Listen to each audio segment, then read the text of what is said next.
All right, y'all. Welcome into the next iteration of our Veterans Disability. We are doing this on All right, y'all. Welcome multiple into the next platforms iteration today. of our So, Veterans Disability. just in case you're not aware of We that, doing it. just check that out. Hold on, give me 1 second. I know I'm double right now. Um, but we're doing this on two different on multiple platforms, so you can find this and listen in and tune in on different channels. So that's part of the thing we wanted to do. Just introducing myself as always, just Cruz, here to help veterans and assist them with disabilities, entitlements, tax exemptions, any information that's coming out that's new, that's important to veterans and can help veterans.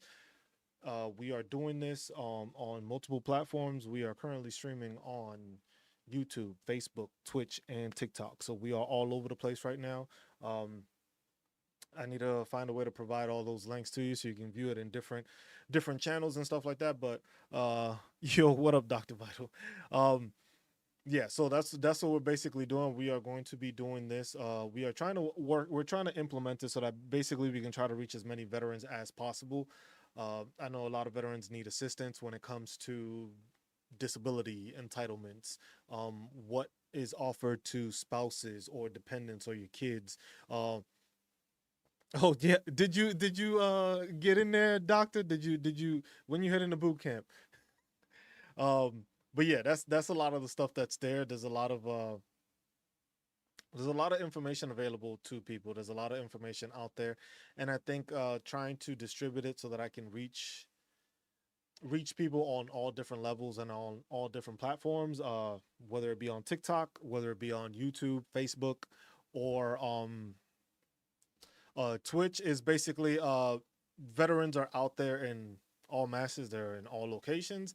They use different streaming platforms. Not everybody is a gamer that would use Twitch. So if you're a gamer streamer on Twitch, you probably see me on Twitch. If you are looking or researching stuff, you probably look into YouTube and you do a YouTube check and do your stuff through there and get your information with a visual of a video. Um, and then you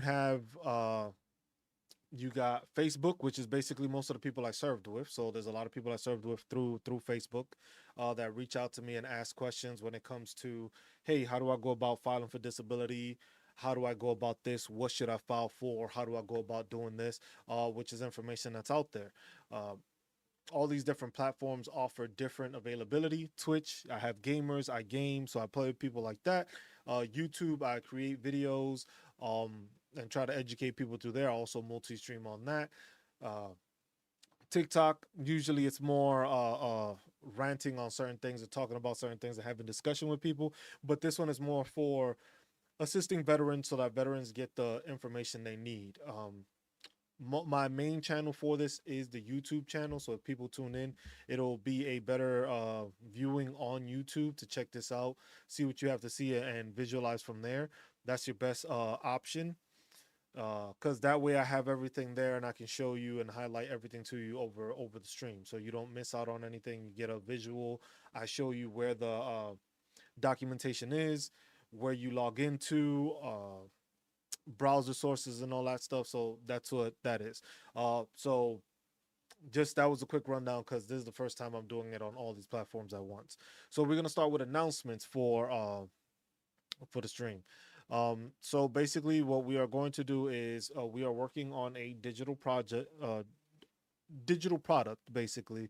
Um, this is something that kind of goes against what I was planning to do, but I was planning to make stuff available for free. That's what I do these on Sunday, is basically to provide assistance to veterans for free of charge. You ask a question, I get you the answer, I find you where the answer is so that way you can find it and stuff like that, so that way you have the ability to do so. But we are going to be working on a digital product that basically will encompass stuff for active duty service members and veterans. This will probably just have like a $25 charge on it. Something not nothing crazy, but I'm planning to make a digital product that basically encompasses your time in active duty all the way to your time as a veteran, as a spouse, dealing with all the stuff and having all that information available to you, so that way you have it. So it's basically there's other channels that do the same thing, that provide a resource of that manner, where it's just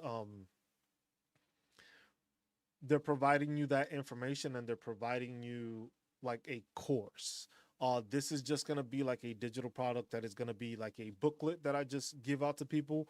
Well, it'll go on sale, but this will be something that once you purchase it the first time, as stuff gets updated and stuff like that, you will not have to repurchase the item. This is something that's gonna be like a you decide to purchase the item. This is gonna be a living document basically that'll continue to keep on improving, and it'll keep on updating itself while I update it and changes are made. So it's not like some of them. Oh, my stream is skipping. Man, here we go. I don't know what it is. I'm streaming on two different things, but I'm not sure why.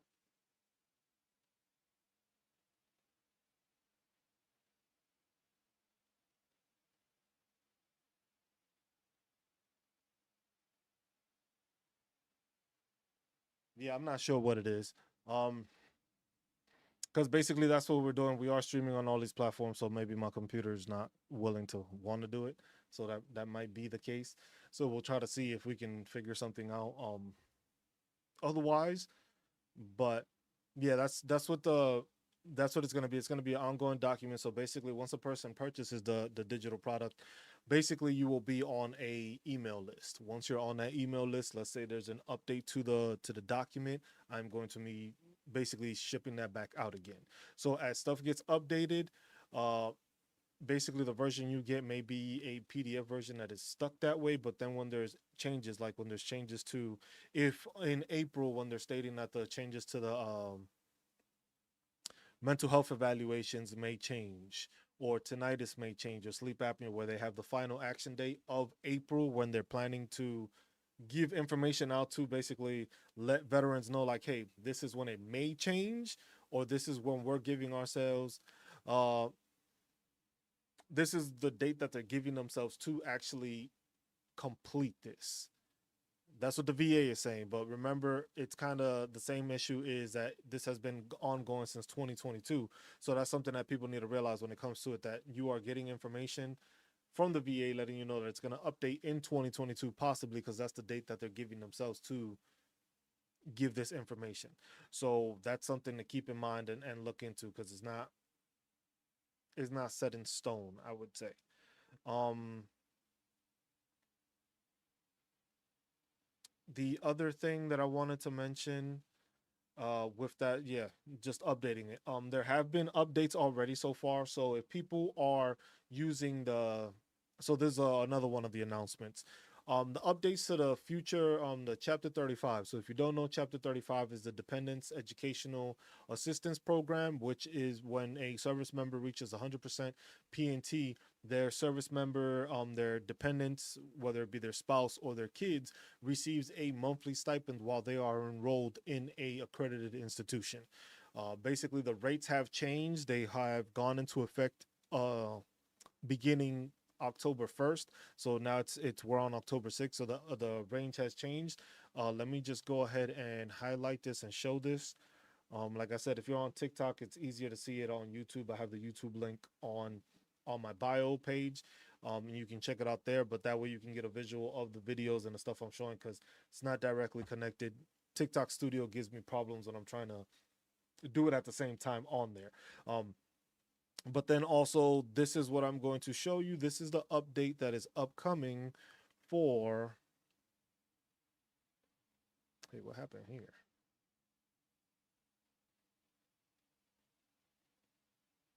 Okay, so this is the upcoming changes. Um, So the future rates for chapter 35, I know on mobile it's kind of limited and smaller, but this is the best I'll try to see. Basically the updates for it is basically how we determine your rates. So basically, like I said, if you are a dependent, a spouse, this is stuff that basically you will be able to use and receive as long as you go through. I'm getting a lesson tomorrow. Hey, congratulations, Dr. Vital, and listening to the army. We have a fellow Twitch friend that I've known for quite some years now. He is enlisting in the army, saying he's enlisting tomorrow. So congrats to him. And but yeah, this is like this information here is stuff like this is something as a veteran you take advantage of. As a service member, we'll get into the tuition assistance thing because today was going to be mostly like a educational benefit to service members and to veterans kind of thing. So that's why we're leading with this announcement of the Chapter 35 benefits update. So basically, is the type of education or training you're getting, how many courses you're taking. That's how they determine your rate. So basically, once we continue down, like right here, it scrolls down, and for institutions of higher learning.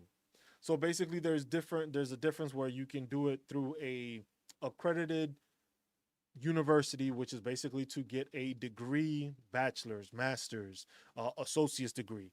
That happens. And then there's also non-college degree programs, which trade and vocational schools. But remember, it has to be approved through the VA for that school. It can't just be a institution that you just made up and found and decide, hey, this is what I want to enroll to. So still has to be verified.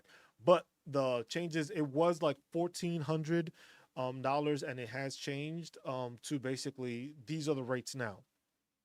So basically, if you're fully enrolled in higher education, so basically it's the same thing for non-college degree programs and college degree programs. Same rates, just the time enrollment is different. So basically, for full-time enrollment, you would get $1,536 now is the new full time for each month. And remember, this is a tax free benefit.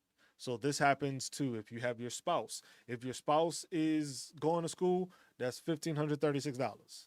If one of your kids is going to school, $1,536. If a second kid of yours is going to school, 1536. So remember that can be an addition of almost whew, that's a good amount of money right there. That's $4,500 a month you would be making within your family if people were enrolled in school at the same time. That's if they're enrolled in school at the same time. Doesn't always happen that way, but let's say you are a 100% P&T veteran. Down the line, you can go and you get seen. You become 100% P&T and your kids become of age or your spouse decides to, hey, I want to enroll in school. They would be able to receive this benefit. Now, keep in mind that when you are going through to get this benefit, you have to make sure that you are going through the school. This is something that you have to apply through the school because the school is also going to fill out the documentation that gets submitted to the VA. So basically, um, in the case of my school, you go through the military liaison office because they usually have like a veteran office or they have a military liaison office. You go through there and you ask them and you are able to get that information from them. Most of the time, the college will have a specified document that has to be filled out, which will basically explain like, hey, what is it that you're applying for? Are you using your GI Bill benefits or is it a DEA Chapter 35 benefits? Or if it's a spouse, you would have to pick the Chapter 35 benefits. From those benefits there, you fill out, and most of the time you have to put the classes you are enrolled into, what you're getting enrolled into. For my school, at least, if you're an undergrad, you have to get a advisor to actually sign off on the document saying that these are the classes you're taking and are going to be enrolled in. For graduate studies for myself, I didn't need to do that. It was just fill out the courses, put them in, you submit it to your school verifies that you're enrolled in those classes. You get it, they send it to the VA, then the VA gets notified like, hey, so and so is your spouse or your dependent is enrolled for 3 classes, 2 classes, 1 classes. Keep in mind the full-time enrollment, 1536. 3/4 of the time enrollment, 1214. Half-time enrollment, 890. So that depends on what they go. So basically, if you're enrolled less than half the time, we'll pay you up to the amount listed here for every month you're enrolled, but no more than the cost of your tuition and fees. So basically, less than half time and more than a fourth of the time enrolled, 890 for each full month, or the cost of your tuition and fees, whichever is less. 1/4 enrollment or less, 384 for each full month, or the cost of your tuition and fees, whichever is less. So basically, if your tuition and fees cost less than that, they basically are paying for that amount. Um, Example, if you're enrolled less than half the time and more than a fourth of the time and you attend a 90-day term, you may get up to 2,670 for the term, 890 per month. But if your tuition and fees are less than 2,670, then we'll send you the amount of your tuition and fees at the start of the term instead. So basically, they do it as, hey, if you are enrolled for more than half the time and up, basically they are going to give you that full amount. If you are enrolled for less than that, they basically are going to look at it as like, hey, this is what you're earning. This is how much your school is. If your school is going to come out to less than this, we're just going to pay for your school, kind of thing. So you get it like that. Uh, if you're in the position where you transferred your GI Bill, keep in mind you can use these in concurrently. So you can use your GI Bill for your family member because basically that pays for 36 months of schooling. And then if they are a dependent, they can also add the Chapter 35 benefits on top of it. It is not a one thing or another kind of thing. So that's one thing to keep in mind when people understand that you can. It's not double dipping because basically you have the GI Bill and you have the benefits as a dependent, so you can use both of those. So keep that in mind when it comes to that. Now, when it comes to like Dr. Vital asking, what about school while active duty? There are a ton of options where it comes to doing it all for active duty and for basically active duty. You have tuition assistance. So when it comes to tuition assistance while on active duty, what you do is you go to your education center. I know it has before when I was in, you had to get approval from your commander to sign off on it. I believe that got removed. But best thing is to check. I'll double check. That's something I need to get back into and ask a bit more questions about the active duty side so I can provide that specific information. But I know you go to your education department or building or installate in your installation and you ask those questions. Most of the times those there are universities that are within your installation. um University of Maryland is one. I know Barton College is another one. There's also American Military University, which I got I did part of my schooling through there too. um uh, but basically, what you're doing is you're going into the education facility and you are basically trying to enroll. So basically, they're going to check it out. They're going to see what school, if it's an accredited school or not. They verify through that, and you basically have to show that you have been accepted into that education system. It doesn't matter what the education system is. Um, as long as it's an accredited school, you'll be able to obtain that information from there. Keep in mind that when it comes to those benefits, it is you using them. So you get a certain amount per year. I believe it's no, it's not 4,000. I forget what the official amount is that you use per year, but it basically goes per credit. And that's why a lot of people decide to go to a school like American Military University, which basically gives you what the tuition assistance is. So for each credit, each class hour, every three is I think $375, I believe that they give for per hour. So people use that. Appreciate your plot. Um, they basically give you that amount for that. So you're basically what you're doing is that you are obtaining that information through there. You're getting school. So basically, like American Military University is one of those schools that basically it does not charge you more than what the tuition assistant provides. So basically, let's say it's $375. That's exactly how much your courses are going to cost for American Military University. American Military University also does not have you pay out of pocket. So it is something that you can take advantage of that you're not paying out of pocket because they make sure that, hey, tuition assistance is going to cover the full amount of what your classes are you're taking. So if you're taking 3 courses, which is kind of crazy, especially if you're active duty, I say, hey, look, you can take 1 course at a time. It's being paid for. You're enrolled in the school. They pay for your tuition. Fees and stuff like that, you may have to pay on your own. Any fees like to register to the school, stuff like that, those fees you'll have to pay. But tuition will be covered by the school. Keep in mind that there is that cap when it comes to those credit hours. So if you go to a institution that basically charges more than that, that you would have to come out of pocket for. Some people decide to use their GI Bill. I wouldn't suggest it. I would just say, hey, take your classes one at a time and pay for it while you can. Basically, this is something that the school and the army, or basically the military, because that's how I did it within the army. It helped me get my bachelor's degree or finish off my bachelor's degree. Because I went to Fort Hays State University and I got my bachelor's from there, but that was with tuition assistance paying for it. So that's what a lot of people don't understand when it comes to that. So that's something that people need to take advantage of, because you are obtaining your bachelor's degree free of charge. So you're not paying, you're not getting school loans, and that doesn't interfere with your GI Bill.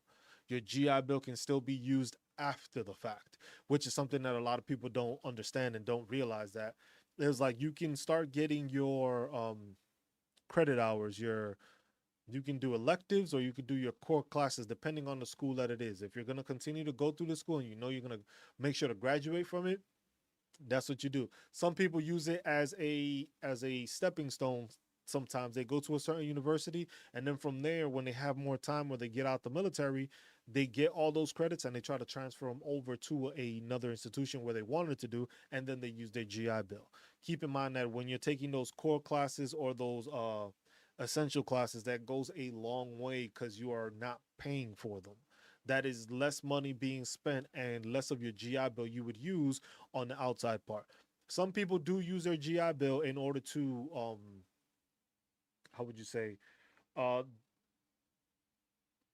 they use it to make sure that you have the ability to visualize it.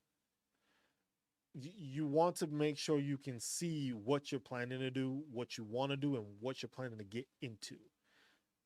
You have to set that plan up for yourself. You have to make sure that you know, hey, if I am going to serve, this is what I want to accomplish. You have to set goals for yourself. If you have to make sure that you are understanding, like, hey, I plan to enroll in Maryland University for a bachelor's degree in Homeland Security, let's say. If you are going to go for a bachelor's degree in Homeland Security, then you have to make sure that you are going to do all the stuff available to you to do it and get it done. So basically, you want to get a straight out you want to get that listing of what courses it is. What do you need to graduate? Because you're gonna need all those classes. If it's for a bachelor's degree, you're gonna need 120 credit hours to complete. That's 4 years of school basically. While serving in the military, you're not going to be able to take 4 classes per semester.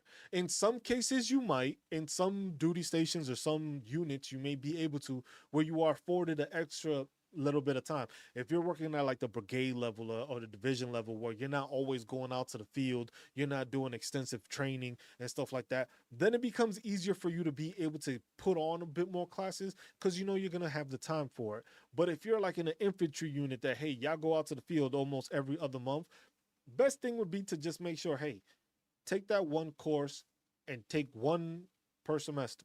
If you know, hey, you look at the training calendar, because, you know, some units have them, some people follow them, some people don't, or they always add to it. If you got your training calendar and it shows, hey, we're going to be out in the field this time, and then we got white space throughout the rest of the time, use that to your advantage and enroll maybe in a second course.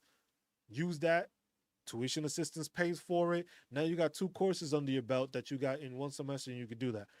Me, I decided to do 4 classes my last semester just to make sure I can graduate, and that was rough. Serving as a platoon sergeant and going to school full time was rough. I got it done. I completed it. I'm proud of myself for that, and I got my bachelor's degree. You don't have to do it that way. If you're planning to serve for a long time, or even if you just getting in your first contract, you can start doing that and you can take advantage of tuition assistance. Also, another one that's out there is the credentialing assistance. That's one of the ones that I didn't learn about till later on in my time in service. The credentialing assistance is basically a program within the military, well, at least through the army. I have to check with the other services. If any of the other services are tuning in, please let me know if y'all have any availability or notification of that information when it comes to it, when it comes to the credentialing assistance. Because I know within the army that's something that's available and it's used. I am not entirely sure how it works with the other services. So that's something I'm not entirely sure with the other services. With the army, I know you have $4,000 per year that you can use for credentialing assistance. anything credentialing wise, that's something that you still have to go through the education center or your education office facility, wherever it is on post that they have it. You have to ask them for credentialing. When it comes to any sort of credentialing, you have $4,000 per year. $4,000 per year that you can use for credentialing assistance. So you can go up to $4,000 one year. Next year hits, another $4,000. Next year hits, another $4,000. Next year hits, another $4,000. And people don't realize that, and that's one of those hidden gems when it comes to active duty service members that they don't know they can use. You have credentialing, you are able to get credentialed for $4,000 worth of stuff per year. And it is something that does not run out. There was a talk about it a couple of months ago where they were talking about cutting those funding, cutting funding to tuition assistance and to credentialing assistance because of the fact that it wasn't getting used as much. But mind you, they never take into account that, hey, soldiers are being run to the ground with all these training exercises and all these rotational deployments or deployments and all that stuff. That takes time away from soldiers being able to do it because they know most of the time that leadership is not affording them the time to get that education or to better themselves on their off time. So that takes into account where they were thinking about removing it or lessening it or making it so that you only have 4,000. I forget for what it how for a limited amount of time, or I think it was $4,000 instead of yearly. It was like $4,000 for year 10 for like a whole career in the military, which is ridiculous. Because if you think about it, if a person serves in the military and decides to use that credentialing assistance, the $4,000 per year, and they do the 20 years and retire, you have just used $80,000 worth of credentialing assistance that could benefit you in the long run. Appreciate you, Dr. Vital. I get more there. You can see it better on there if it's working better for you. But yeah, YouTube and Twitch should be working there. Facebook, I do it for mostly the friends that I served with. But YouTube is where I have I have all my resources on YouTube. So all the videos I've made, all the other stuff.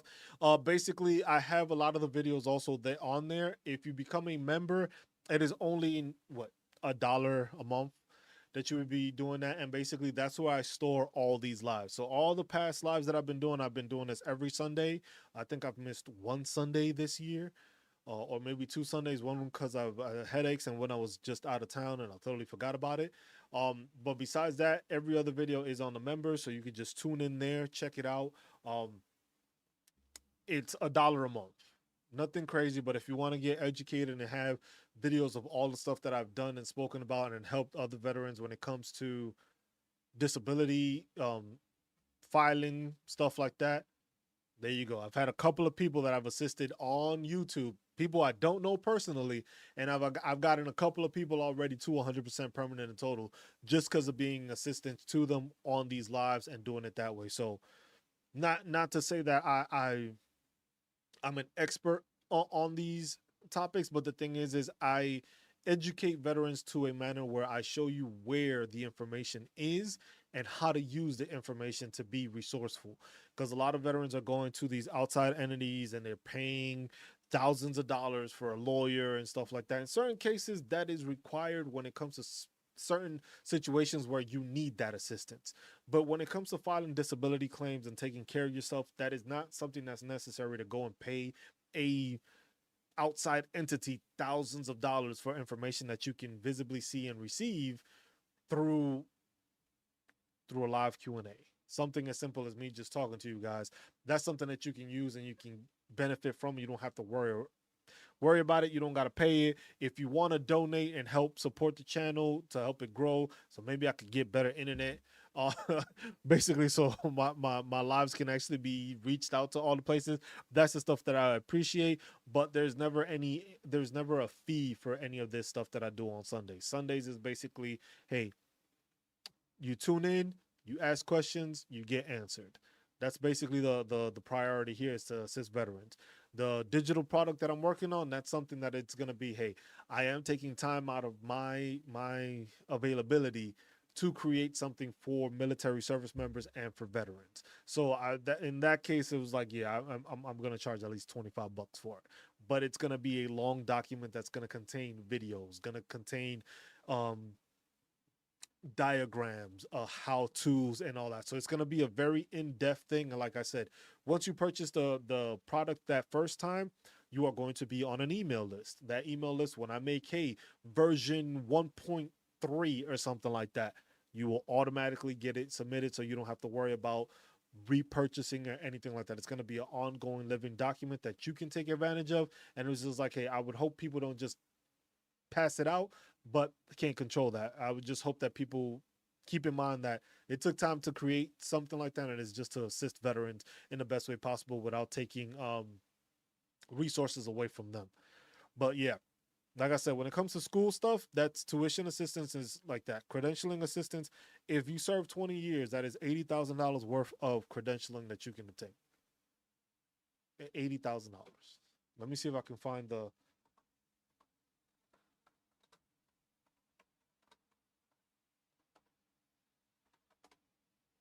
actual link for it.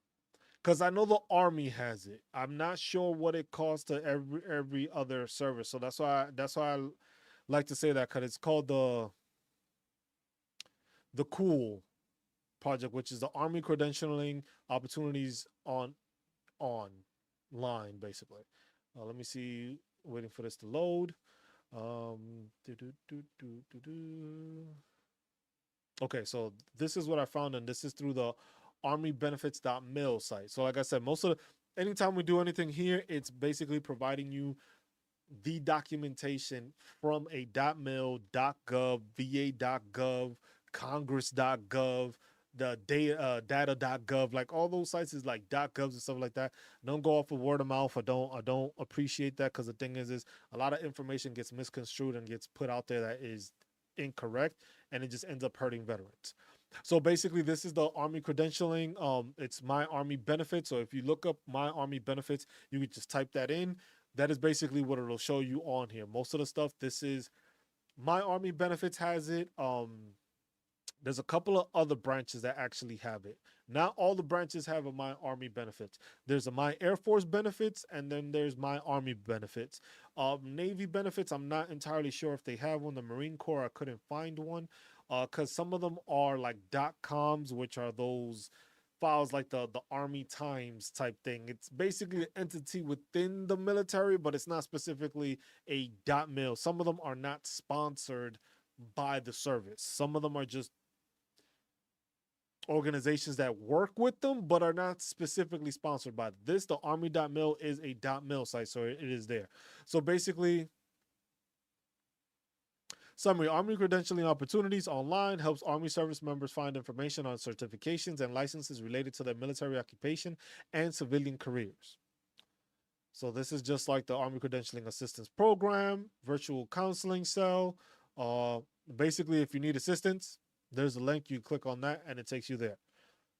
Eligibility: active duty soldiers are eligible for credentialing assistance if basic combat training is complete. So basically, as long as you make it out of basic, that's for you, Dr. Vital. You can use this, because there's no other eligibility and no other requirements for you to do it. So as long as you are a service member and you go to get your credentialing assistance, all you have to do is make sure you pass basic. So benefit highlights. So the Army Cool contains a variety of service-specific information about certifications and licenses related to military occupations. Army Cool can be used too. So here are the different ones.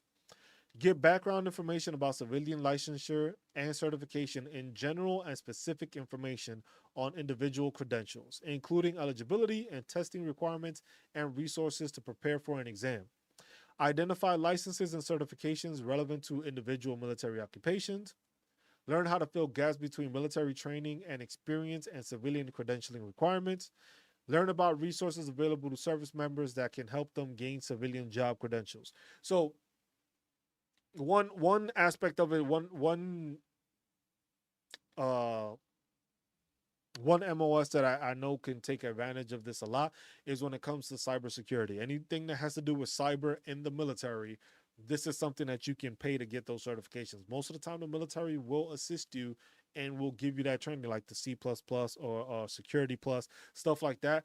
But this is something that, hey, if you want to keep on getting a bit more credentialed on cybersecurity and stuff like that, this is something to look into because you can take advantage of that.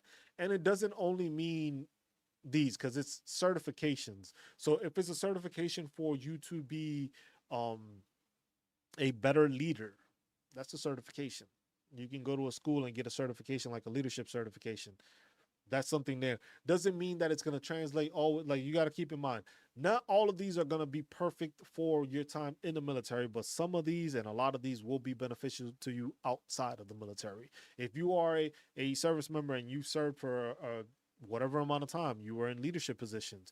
If you go and get a leadership certification, that goes a long way when you are outside and you are trying to apply for another job where you have leadership certification from whatever entity or whatever school, basically saying, hey, you served in the military, you got leadership, and then you got credentialing in another facility for your leadership. Goes a long way when you start looking at it like that. And a lot of people don't, because a lot of people start thinking about these things. A lot of the time, a lot of service members start thinking about these things once they're about to get out instead of taking advantage of the stuff while they're in the military. So that's something that people need to realize also. There's a lot of stuff that you can take advantage of while serving, which you want to make sure you're doing, and then take advantage of the stuff outside of when you're serving. Soldiers can submit. Let's see. Learn how to fill gaps between military training and experience in civilian credentialing requirements. Learn about resources available to service members that can help them gain civilian job credentials. Soldiers can submit CA requests through Army Ignite ED beginning September 7th, 2023, for courses or exams that start on after October 21st, 2023. Usually they do that because of the change of the fiscal year. So when the fiscal year is changing, which it starts on October 1st, they want to make sure that you start enrolling into stuff then, so you can start then, because basically they're taking it into an account, but it has to be after October 21st, so that once the fiscal year starts for the military and they get the new budget and they have that stuff, they're able to go from there. However, FY24 requests are subject to availability of funds, which it comes in part when, Congress decides that, hey, we may shut down or we might not shut down. That's where that funding goes into. So that's where you got to realize that sometimes it is a tricky situation when it comes to these credentialing assistants, because it goes off of the defense having a budget. If there's no money and the budget isn't signed, you can't really request that stuff. You might have to delay it for a further time to use. Uh, Application process. School plays a role in a four-step credentialing process, but some steps require you to reach out to the credentialing agency or exam vendor. The four basic steps are shown below. So first, find and select related credentials. Use the Explore Military Occupations menu to see how your military training and experience matches up with civilian credential requirements. Learn about selected credential requirements and contact the credentialing agency to validate that you meet the eligibility requirement. Complete a CA request. Once you have selected a credential, complete a request. You can work on any credential listed in Army Cool concurrently or sequentially up to your TACA fiscal year limit of 4,000. So I believe your TA and your credentialing assistance is capped at $4,000. So per year, you can get $4,000 worth of education. Like I said, when it comes to serving and using your GI Bill, some entities, some of these schools are way more than what the tuition assistance asks for. But that's where you can go ahead and do your research. Talk to the school you want to go to. Let's say, hey, you want to go and you want to go to, you want to study at Alabama because you want to go and be part of that football crowd and stuff like that. You can start doing your research. Ask them, it was like, hey, I'm planning to take courses of these courses here. Am I able to transfer over these courses? And you can talk to an advisor. The advisor could just be like, hey, okay, you have these, this class won't transfer, this class will transfer, and stuff like that. And you get all that information so that at least you can start taking classes through the military, through the TA, take advantage, pay for those classes, and then you will be able to transfer them over to an institution outside of the military once you're out and taking advantage of the GI Bill. So those are the things that people don't think about when it comes to that, to assisting themselves. Basic steps, it gives you the breakdown of what you have to do, programs, and all that stuff. Gives you a breakdown. Complete training or exam. Once the CA approves the CA request for training, exams, recertification, or material books for recertification, you'll be enrolled in an approved course and will receive required course materials. Vendors must upload the grades within 30 days of the end date. If the vendor does not receive the results of the exam, it is a soldier's responsibility to upload the exam results into Army Ignite.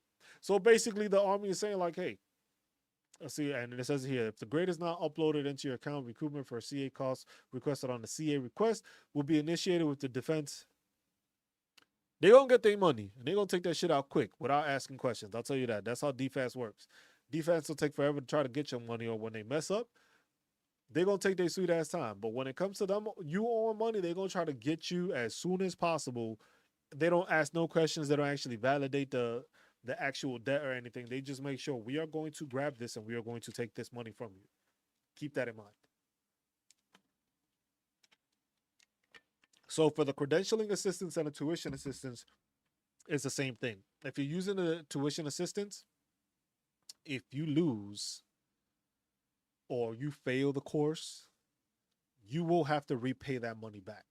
So basically, let's say you take $4,000 worth of classes and you fail $4,000 worth of classes, you are going to owe the military $4,000 because it's basically like money they gave you.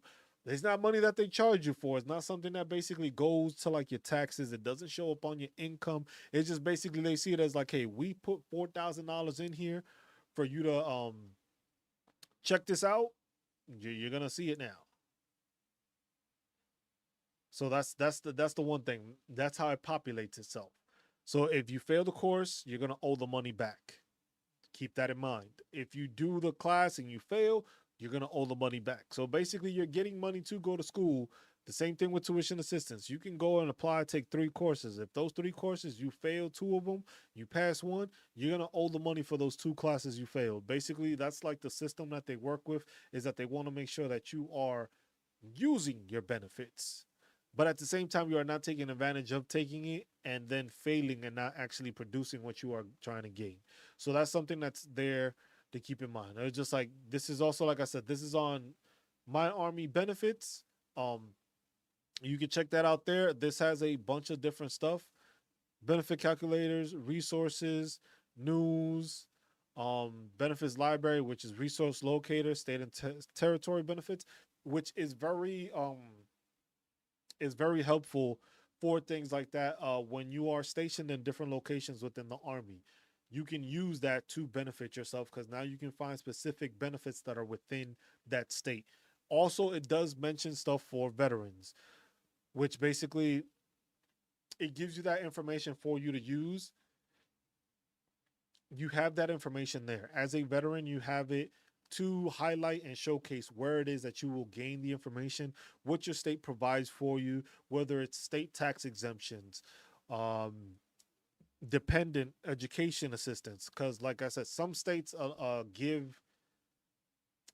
Texas, I know, does, I think it's the Hazelwood Act, I think, for Texas, which basically is assistance towards dependents and military survivors or spouses.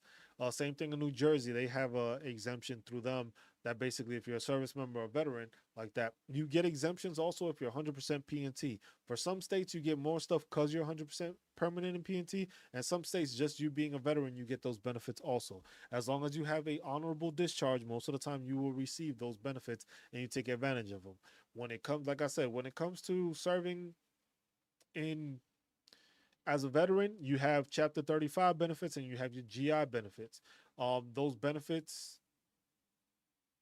benefits, continue. Basically, goes to the school, but you got to remember, you have to apply to the school. You have to be enrolled in the school. You have to show that you are enrolled, and then you go through the paperwork of doing that. Once you obtain those education benefits go a long way when it comes to obtaining that information. Not everybody receives that information. It is not always available to everyone. Um, but at the same time, if you're not taking advantage of it, it's your loss basically. Nobody else is gonna gain from it. Nobody else is gonna do that stuff. So you have to keep that in mind when it comes to it. That you have to you gain that information, you have to use it. You have to make sure that you take advantage of all that information that's available to you. Um, yes, Dr. Vital. Yes, Doc. The question is so most benefits are. Can I let me see if I can highlight this question?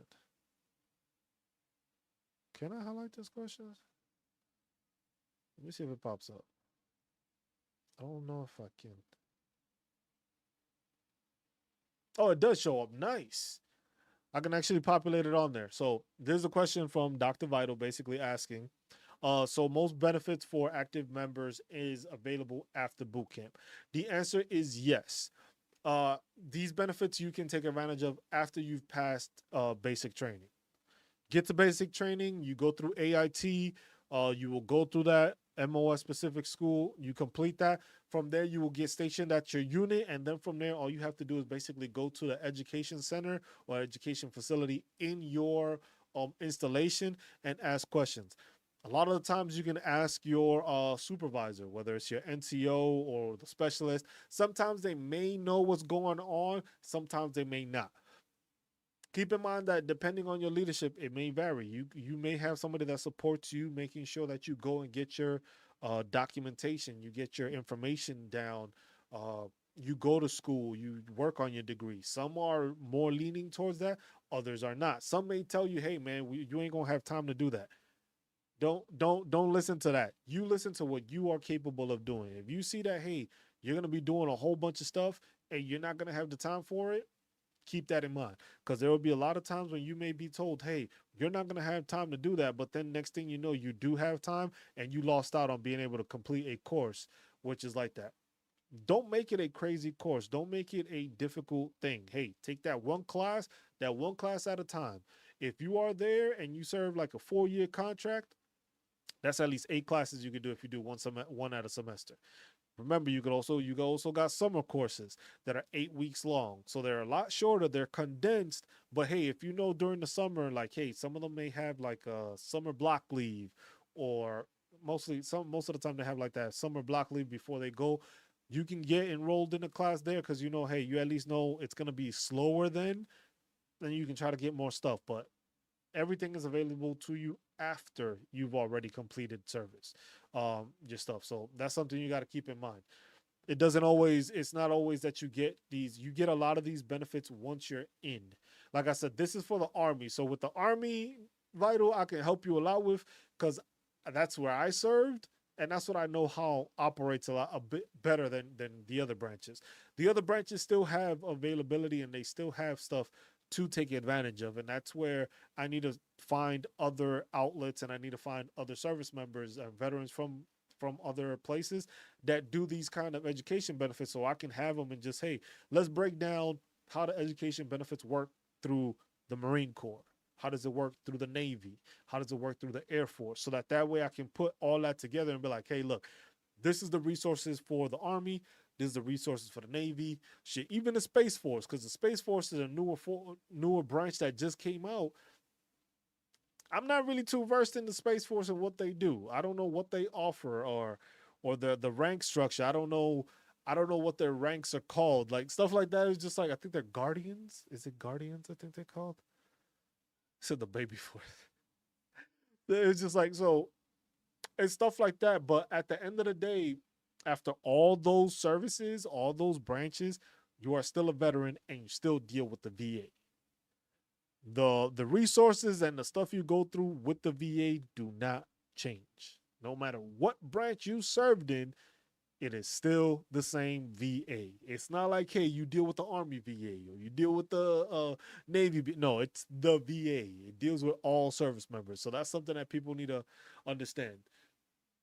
All this information and all this stuff, it fits for everybody. Every service, every different service, that's how it fits. That's how it works. You will gain that information that way. Take advantage of it.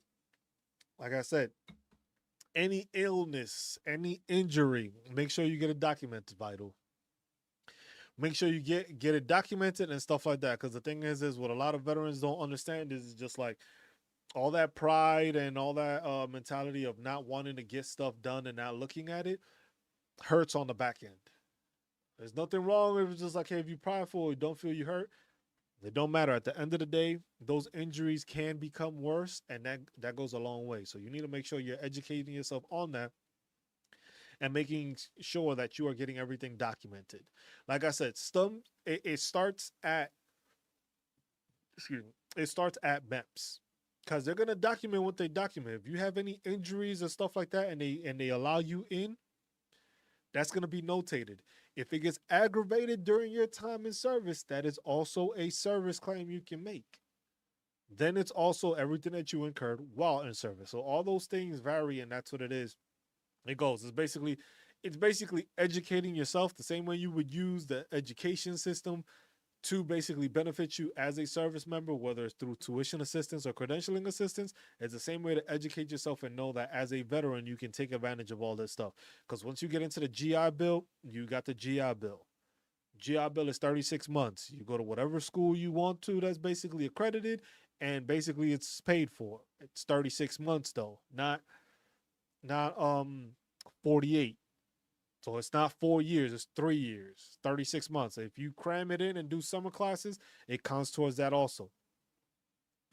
So it said if I get an asthma attack, I can claim it. As long as you have it documented showing that I have it. Um the thing is basically you're not gonna be able to claim, you'll be able to claim that your asthma got worse because of your time in service. You won't be able to claim asthma because basically you can't say that you developed asthma when you came in to it with asthma. So what you're gonna do is you would be able to claim for it that it got worse while you were in service. I was just like, look, I didn't have asthma attacks. I had asthma, got a waiver. I didn't have asthma after that, but now I started having asthma attacks all over the damn time, or more often. I got to prescribe the inhaler and stuff like that. That's something that you put into your claim down the road. But like I said, for you, since you're just getting into the service, like I said, start a little notebook or a little binder.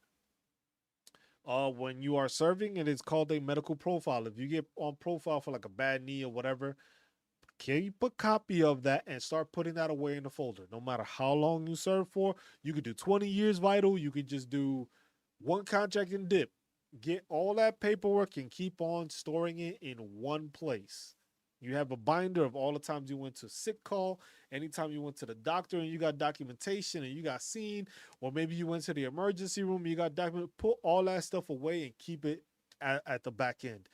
Because a lot of the times it gets put into the system, sometimes it doesn't get put in correctly. So you having all that documentation goes a long way.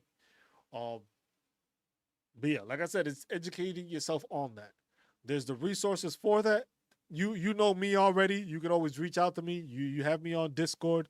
Just send me the Discord message if you got questions and stuff like that when it comes to it. Whenever it is that you decide that you're getting out of the military, I'm here, man. Just let me know. Um, and that's a resource that's there. I was just like, it's easy to. I'm not gonna say it's easy to get to 100% because it's not.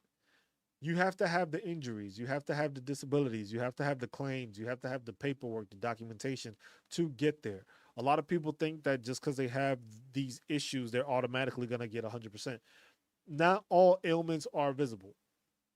Not all ailments are visible. Depression is not something that you always see. I deal with it, but when I'm talking to y'all, I'm not. I'm depressed, but I'm not as depressed as when I'm not talking to y'all because now I'm having conversations, so it can throw my mind off of it. For some people, it doesn't work that way. Some people are always depressed. Some people deal with anxiety. Y'all see how I'm always talking so damn fast. So, um, all those are different issues that is just like not everything is visible. Some have PTSD for certain traumatic issues that they had while in service. They don't talk about those, but at the same time, it's not something that's like written on their forehead every time you see it. So you got to keep in mind that not all disability claims are visible. Some are internal injuries that you don't see or that people don't get to witness because they don't see you all the time. I was just like, y'all see me every Sunday, but y'all don't see me throughout the week. Y'all don't see me taking medication. Y'all don't see me going to therapy. You see what I'm saying? All those things are different for each service member. Each service member goes through something different and they have a different visualization of what happens. You not having documentation for it goes a long way. You not having the ability or the resources to know that you can go to tuition assistance and get a bachelor's degree while you're serving, that is something that is just like we don't do enough to make sure that service members active and veterans are getting those benefits and know about those benefits. You go to school, you can like literally, as long as you're in there, you do your school, you can get an associate, so you can get your bachelor's, and then from there, once you get out, GI Bill for your master's. That's what I'm basically doing. I did my use my tuition assistance to get my bachelor's degree. Now I'm using my master's degree, my GI Bill to use my master's degree. But then there's also the resource of the veteran readiness and employment, which you can use instead of using your GI Bill. So literally, if you are going to get a long education system or accredited thing, you can use that as a service member, as a veteran also. Yeah, if you want to do that, you can do that also. You can work on your bachelor's, get your bachelor's, and then enroll and try to go officer. There's nothing wrong with that. That's easy to do. But then keep in mind that there are different programs for that also. When it comes to OCS, there is the green to gold program, which is basically you going, and then there's the green to gold active duty one also. So the green to gold one, basically they send you to school, you get your bachelor's degree and do it like that. The active duty service one is basically that it continues your time. You still receive E5 pay or sergeant's pay while you're going to school. So sometimes people, like I have a friend that I'm doing my master's with now. He's doing that, and what he's doing is he's using his GI Bill to pay off the other half of what he's using. So he's still getting his military pay and his benefits, but then he's using his GI Bill to cover the rest of the stuff, so he doesn't have to come out of pocket for it. So basically, it's them saying, "Hey, we're gonna send you to school. You're gonna go to school. You'll pay for this stuff. It'll pay for whatever gets paid for, because you can use still, you're still able to use that TA basically. But like I said, depending on your school, it might not cover everything. But then you go OCS, you go green or gold, and you become an officer. Depending on when you do it, most of the time officers, when they've been prior enlisted, most of the time they get to captain. Sometimes they hit major. And then that's when they hit the retirement age. So if you go to just basically do it to do retirement, you'll be a captain, retire a captain, make good money, get your disability claims done, you'll be set after 20 years. And you'll be what? You 21 now, so you'll be like what, 41 by the time we getting nice pay, retired, disability check, retirement check, and stuff like that. But you don't always do the 20 years. So that's why it's important for people to understand that not everybody when they serve in the military does 20 years of service. Not everybody goes, it's only 17% of service members that actually make it to retirement age. Well, not retirement age, like retirement in the military. It's only 17% that does it. So basically, the rest of the people out here are basically just veterans that didn't complete 20 years. But you still get the same benefits as a veteran, whether you did 20 years or more. Sometimes you get a couple more with retirement pay on top of it, but your veteran benefits are veteran benefits. If you are a veteran, you are a veteran. When it comes to certain ones, it's like depending on your disability percentage. But a veteran is a veteran to the VA. It doesn't matter if you did 20 years or if you did 1 year or 3 years, 1 year.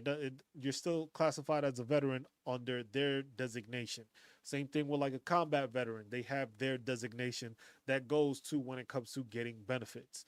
The combat related special compensation, the CRC, that one that one is because you are a combat veteran. If you fall under this area, hazard duty pay, stuff like that. That's the classification for it.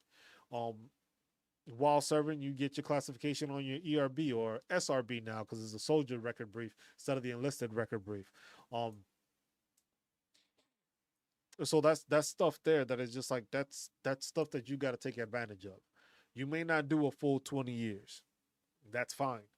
But at the same time, within those whatever time you did, you can take advantage of tuition assistance and use that as a resource to get your bachelor's degree or even your master's degree. Because some people go into the service with a bachelor's already. While you're in, you can work on getting your master's, take advantage of it, and use it as and then after that, you can use your GI Bill to get another bachelor's or another stuff. Or if you decided to, serve more than one contract, you can make sure to be able to transfer that GI Bill to one of your eligible dependents.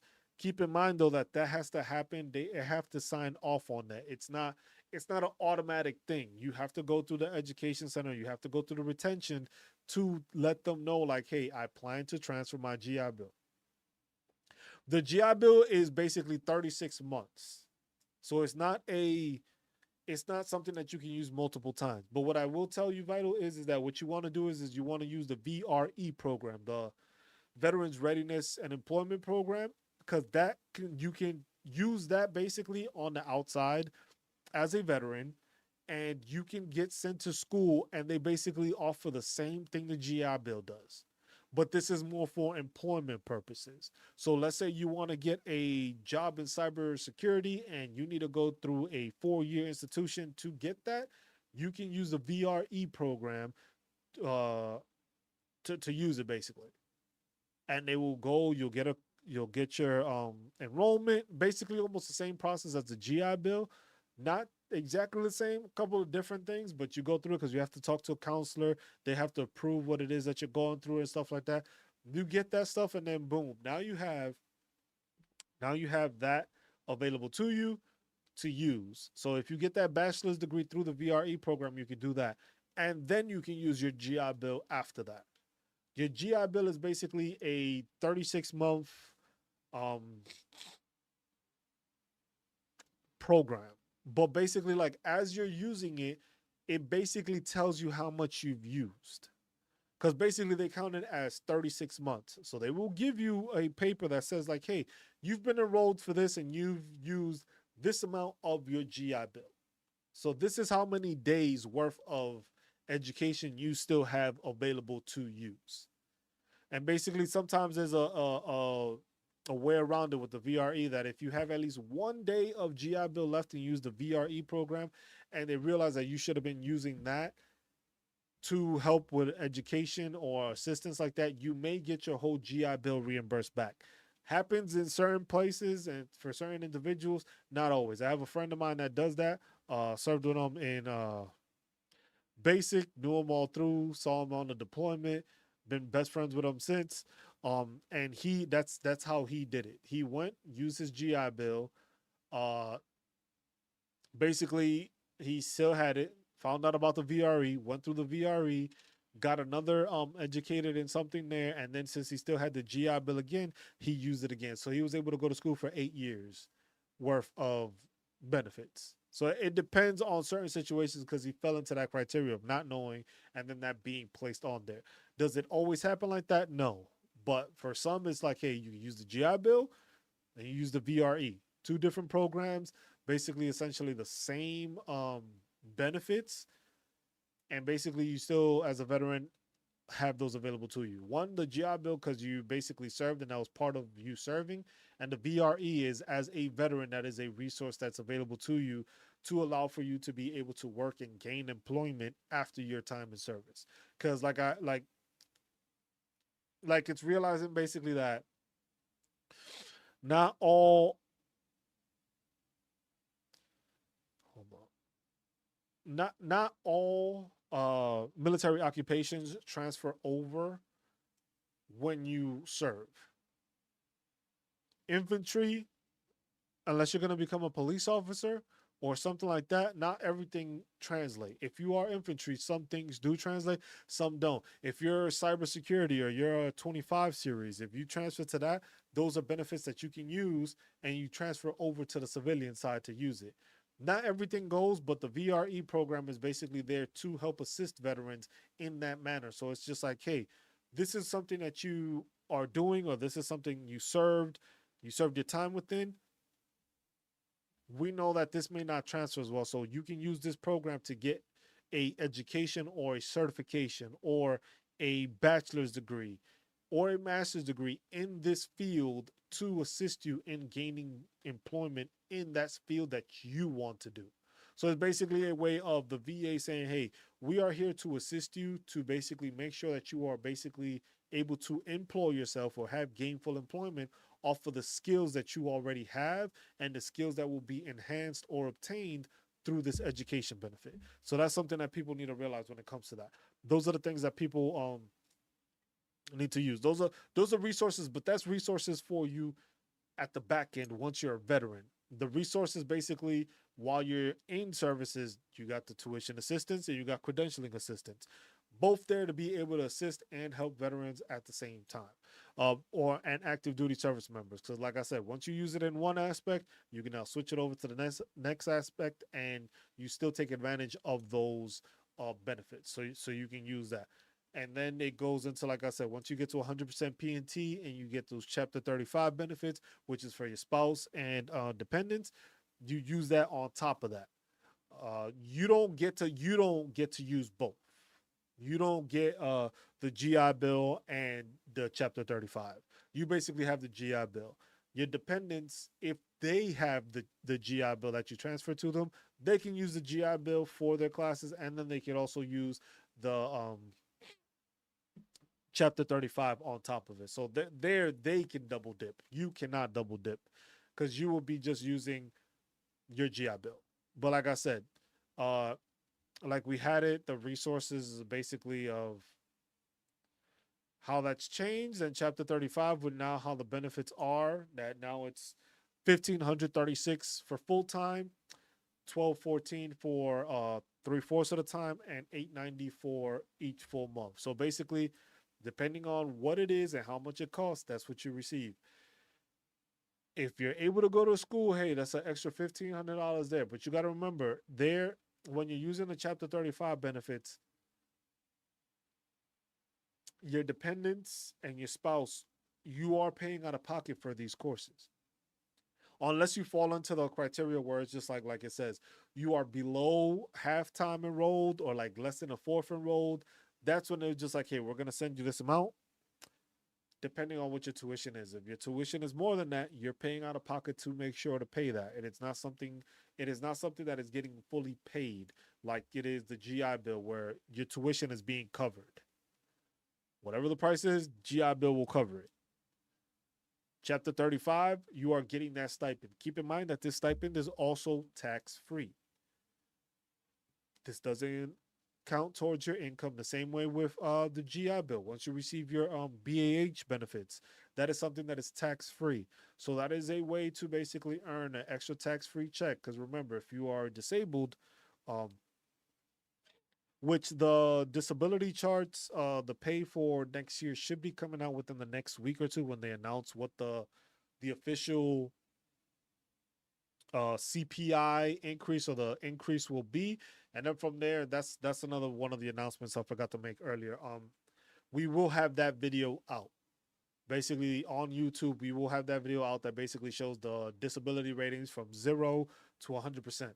We will be waiting on the to make sure that we also have the special monthly compensation ones added on there, so that way you have the ability to visualize the monthly rate for disability rating and then also the special monthly compensation rating on top of that. So you will have both with the videos that I make once they are both out, and I'll make sure to push those out as best as possible through the different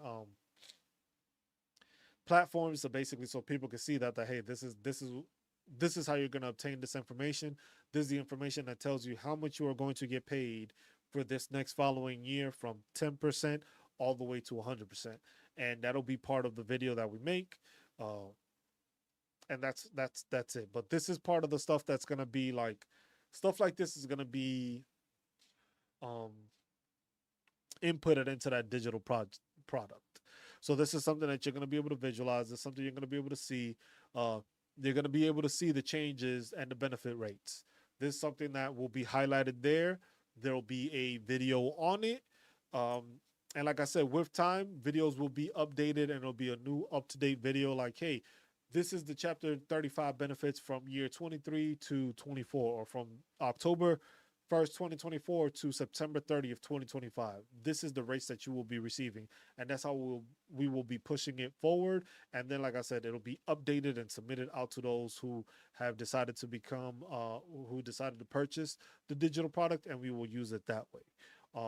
But Vital, you got any questions, any other questions you have pertaining to like school and stuff like that? Or for any veterans out here that are watching on any one of the platforms, if y'all have any questions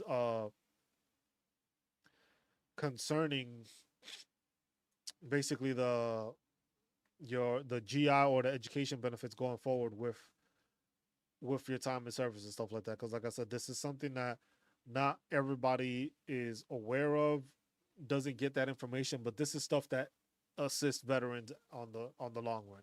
You are going to learn from this. You're going to be assisted with this. This is going to give you that information. Oh, damn, I didn't even notice. Why didn't my chat show up? Hold on, y'all. My bad. I've had so many messages on here that I haven't even seen. Hold on, hold on.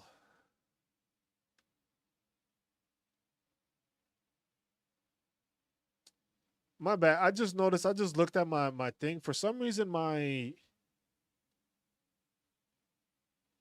I don't know why I have not seen any of the messages coming through YouTube.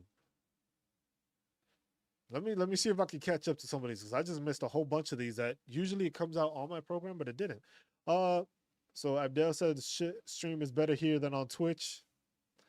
Hey buddy, I've been enrolled in Bearded Ginger in the VRE program just recently. I was trying to see if I could transfer my education to something else.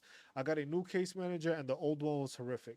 And he basically picked my education for me. I'm super stressed out and unhappy with it. Bearded, that is something, I will say that is something that you have to have a conversation with on them.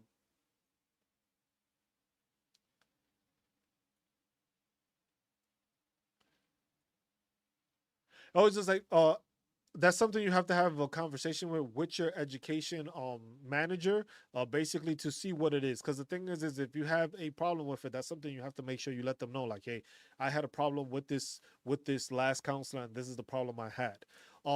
They tell you, so that's something you have to talk about, so that way you are doing your best effort and you're not stressed out and you're not dealing with issues that can hurt you on the long run when it comes to getting like that. Um, Next thing I have here is question. How can you use DEA, and GI Bill at the same time? I was told no for my son. You stated earlier. So basically, what it is because you got to remember you are filing for, you're using your GI benefits which have been transferred. So the thing is you have to put that there because last I checked, you were able to use both.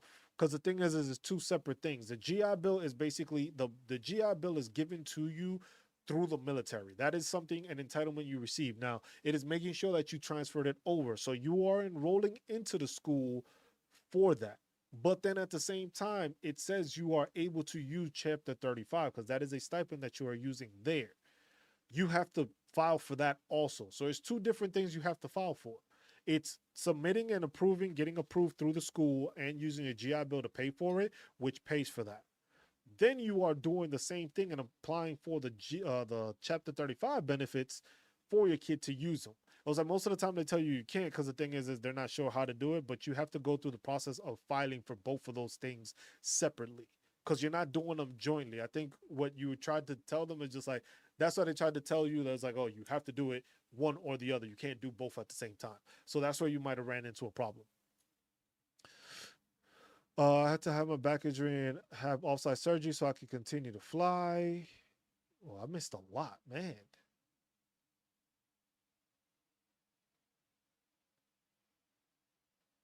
I was armed. I had airborne. I have a medical folder and record everything while you're in active service. I'm preparing to file PTSD claim. Crews, can I just get the nexus during? Can I just get the nexus during based on the CMP examiner's opinion? The thing is depending. So the question is like he's preparing to file a PTSD claim. The nexus letter is basically beneficial to you when you are receiving this information from an outside source. So if you are getting diagnosed with PTSD from an outside source, that's when it's helpful. If you're doing it through the CMP examiner, the CMP examiner is just basically there to evaluate to see if you have PTSD.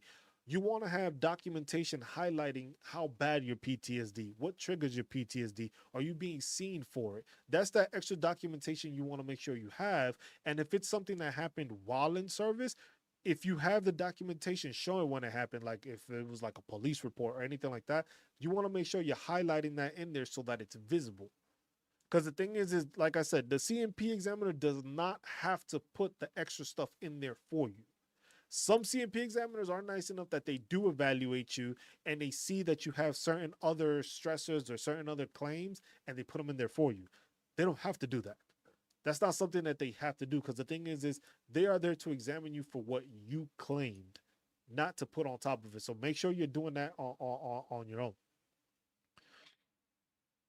What do I have? Military Mike, my man. It was just like, I was fortunate to get 31 years. Is it better overall to actually go to class versus doing it all online? That depends on, yeah. Airborne answered that question. It was just like, it depends on your style. If you are a person that likes to be educated and likes to have that conversation, that dialogue in person, you're better off going to class. If you are a person that's okay with just doing the discussion boards where somebody asks a question, you just type in an answer and respond, submit papers and stuff like that, online might be better. If you get that anxiety, which I know some people do deal with when it comes to being around a lot of people, depending on your school, you could be going into one of those auditorium filled places where it's too many damn people and be like, bro, I'm not doing this shit. Or you could do it online. So those things. So bearded ginger. Now that I'm actually seeing these messages, so it's not only that you get them. So what you have to do in order to make sure that you are getting, keep this in mind. In order to make sure that you are receiving uh the in house pay, you have to have at least one course that is in person. You have to have one of your courses where you're in your semester that is in person. The rest could be online, and you will still receive that. You have to have one class that is at least in person, showing that you are attending the school in person. That basically qualifies you to receive the full amount. If you are doing it just online, that's when you don't get the full amount.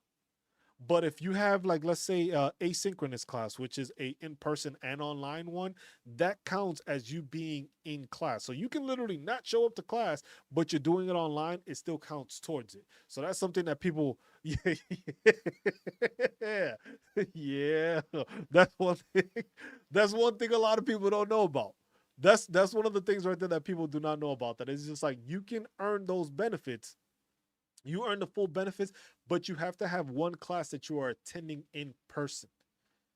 If you are strictly online, you do not get the same amount, because basically it's like you're not doing it. If you are attending one class in person, which means you're going there, so that one class is there, but it's asynchronous, which counts as in person and online, because that's most of my classes are right now. You get the full benefit, but you have to be doing it as one class. Has to be person. It has to basically say when you enroll, because the thing is next time you enroll for your classes, look at how when the VA sends you the stuff, like for a verification or for enrollment, because they usually send you either text messages or they send you some sort of a notification saying that, oh, we received this from your school, and like for mine it says, oh, this is online, and this one is enrolled. So basically, like, the enrolled one is in class, the other ones show up as online courses. But since I'm in class for one of them, even though I'm in class for all of them, it's just the way the school files it, I receive the full benefit. So that's one thing to keep in mind when it comes to that. You have to make sure that you are doing it. Like I said, it's those little stipulations and stuff like that that are within the system that a lot of people don't know. It's just like you have to make sure you go into and ask those questions. Ask, like, hey, why is it that I'm getting this benefit and not? Because most people don't ask that. Most people just say, hey, I'm taking online courses. I'm getting my GI Bill. I'm getting my BAH. I'm good. That's the problem that we have as a lot of service members. A lot of service members and a lot of vets.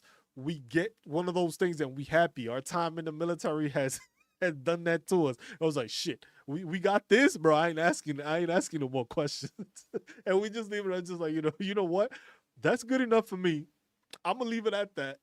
I'm not gonna ask no questions. I'm gonna get this pay. I ain't messing it up. That's the mentality that a lot of veterans start having. It's just like, you know what? I ain't fucking this shit up. I'm not doing it. Let me just keep this. Let me just do this right. And I'm good to go. And that's where we end up messing up and stuff like that. And that's something that you need to pay attention to. So that's the same thing with the question there. It's just like, it's basically online and offline, two different things. If you're in person, you're in person. So for VR, so you were talking about VRE. So VRE That one might be different. There, I'm not sure. I have to look into the VRE one. For GI Bill, it's definitely that way.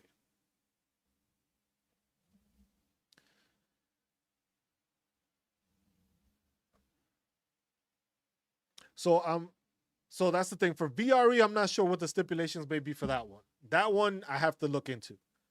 For the GI Bill, I know with one course on in person, you get the full thing. For VRE, that one it might be different. That one I have to check. He said at 65, I have no intention of busting my ass in the classroom. Hey, I understand that. I understand that. Let's see. Uh, then there's a couple other questions I didn't even get to yet.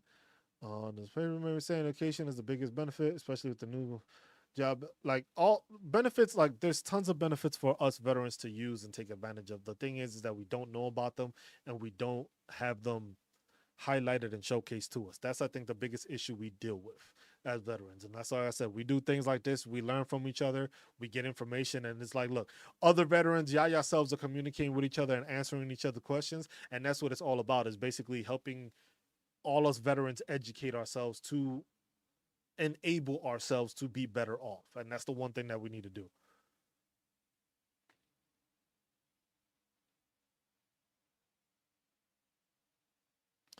Well, let's see. So go for a VR. You got to remember though. Also, when it comes to the,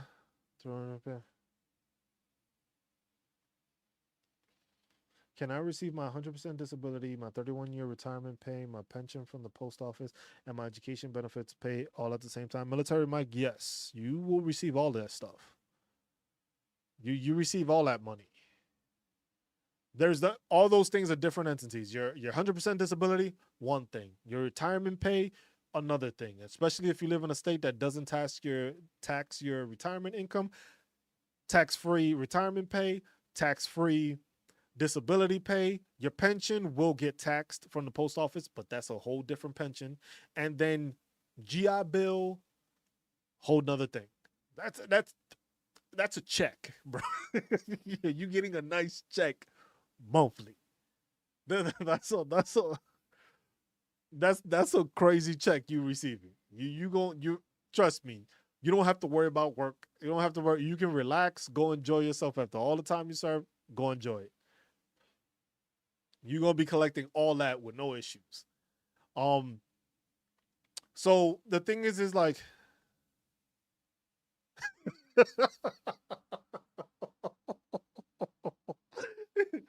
he said it's entitled to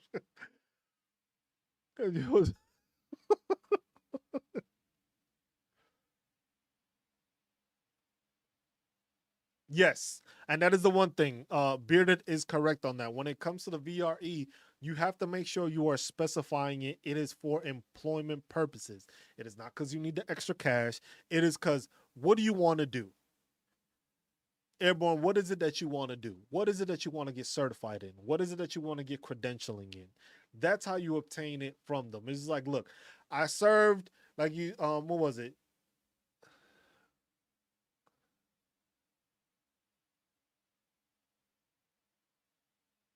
You said classes benefit. So what you need to do is if your GI Bill runs out, you need to make sure to talk to the VRE soon. Because the thing is there's a clause. They ask you what you want to do. They want to know what you're doing, what you're getting into. What is it that you want to become more better at? What up, Clayton? I was like, that's the thing. That's what they're asking you for, because that's what the program is there for. It's to basically help you with employment purposes. Uh let me look this up real quick and I'll pop it up. VRE. We're working on search of VA right now. It would be something like that with the VA. Education and training, veteran readiness and employment. Let me make sure this is actually populating up here. Do I have it up here? Yeah, here we go. So these are the VRE tracks. So these are the tracks that basically they have. for basically for you to obtain that. I'm not sure why this is not actually showing me the messages. That's so fucking weird. Hold on, I gotta change this so that I can actually see all y'all messages, because for some reason it's not populating my messages on there. Um, Probably gotta make some changes on there. But yeah, that is the information there. So these are the different tracks that you are able to use and you're able to obtain.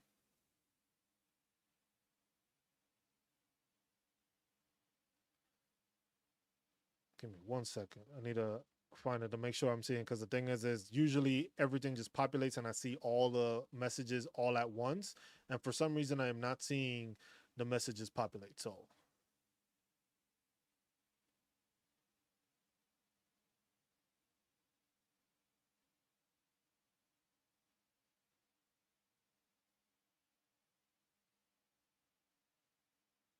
I got messages now on both sides. Okay. What was that? So basically, these are the tracks. You have the reemployment track. If you're a veteran with service-connected disability, the reemployment track helps you return to your former job and support your employer in meeting your needs. Rapid access to employment, self-employment, and employment through long-term services track, which is usually the one where it's just like you are going to a 4-year college to get your education changed, kind of stuff like that. So they do that. Let's see. What was the next one? I currently have claims pending for PTSD and an increase on another rating. Should I wait until those are done before I file another secondary claim for tinnitus? Thank you so much, Chris. So what you're doing is basically you have claims for PTSD and for other items. What you should have been doing is it. Basically, my question to you is are you waiting to get one of those approved to put it to start secondaries off of one of those approved? Because if you already have something service connected and if the tinnitus is already there and you're going to file for secondary, just go ahead and start filing. There's no need to wait if it's already a service connected issue that you are tying into a secondary. Now, if you're waiting for one of those issues that you just have claims pending on to be service connected to then start the secondary claims, then you have to wait. But if you already have that stuff already service connected, there's no reason to wait. Because basically, remember, the time frame you wait, that is what changes your disability, your effective date. So let's say whenever you file those claims, if those claims don't get you to 100% and that secondary may get you to 100, it's going to start off from when you file that secondary claim. So basically, you have claims pending. They have that date that you did the intent to file date for the PTSD and those other claims. So basically, if you get 100% from there, that's going to backdate you there. You can file that now. You don't have to wait. You could have filed that with your PTSD. If you can, see if you can actually put it into that other one that you already had an intent to file so that everything is connected to that first intent to file instead of it doing it. I'm not sure if there's a time restriction on when you can place those. That's one thing I need to double check and I need to make sure on. I'm not sure there. Because if you already have service connected for tinnitus and you're doing Meniere's disease, which is the ear thing, which I thought I had, they didn't diagnose me with it. I'm damn sure thought I did have it though. They just gave me the loss of hearing. They gave me that, but they didn't do the Meniere's disease. You can file for that ahead of time. And you don't have to worry about that. I would say just file for it now if you have it. Just make sure you have your diagnosis. Make sure you have your documentation. If you've gone to audiology, because that's what your CMP is gonna, they're gonna do that. They're gonna send you to audiology. They're probably gonna have you do another hearing test. They're gonna do it through there. But if you have an outside diagnosis, which a Nexus letter explaining that, should be good to go. So there's no need for you to wait. That's the thing. It's just like if you can file all the stuff you can file it all at once so that way when you return it back, you have everything back at the same time. Because remember, your intent to file date is the date that you submitted that claim. If you're waiting to start a new claim, your intent to file starts from that new claim. So that new claim is when any changes that happen from that new claim, that's when that new change is going to happen. So you may get, like, let's say you get 100% off of those other claims. They're going to back pay you till then. Yeah, so definitely wait to, if you're doing that, make sure you have the documentation. If that's what you were waiting for, then yes, wait to make sure you have your proper documentation and everything noted in order to place that in there and have a basically a fully developed claim when you submit that.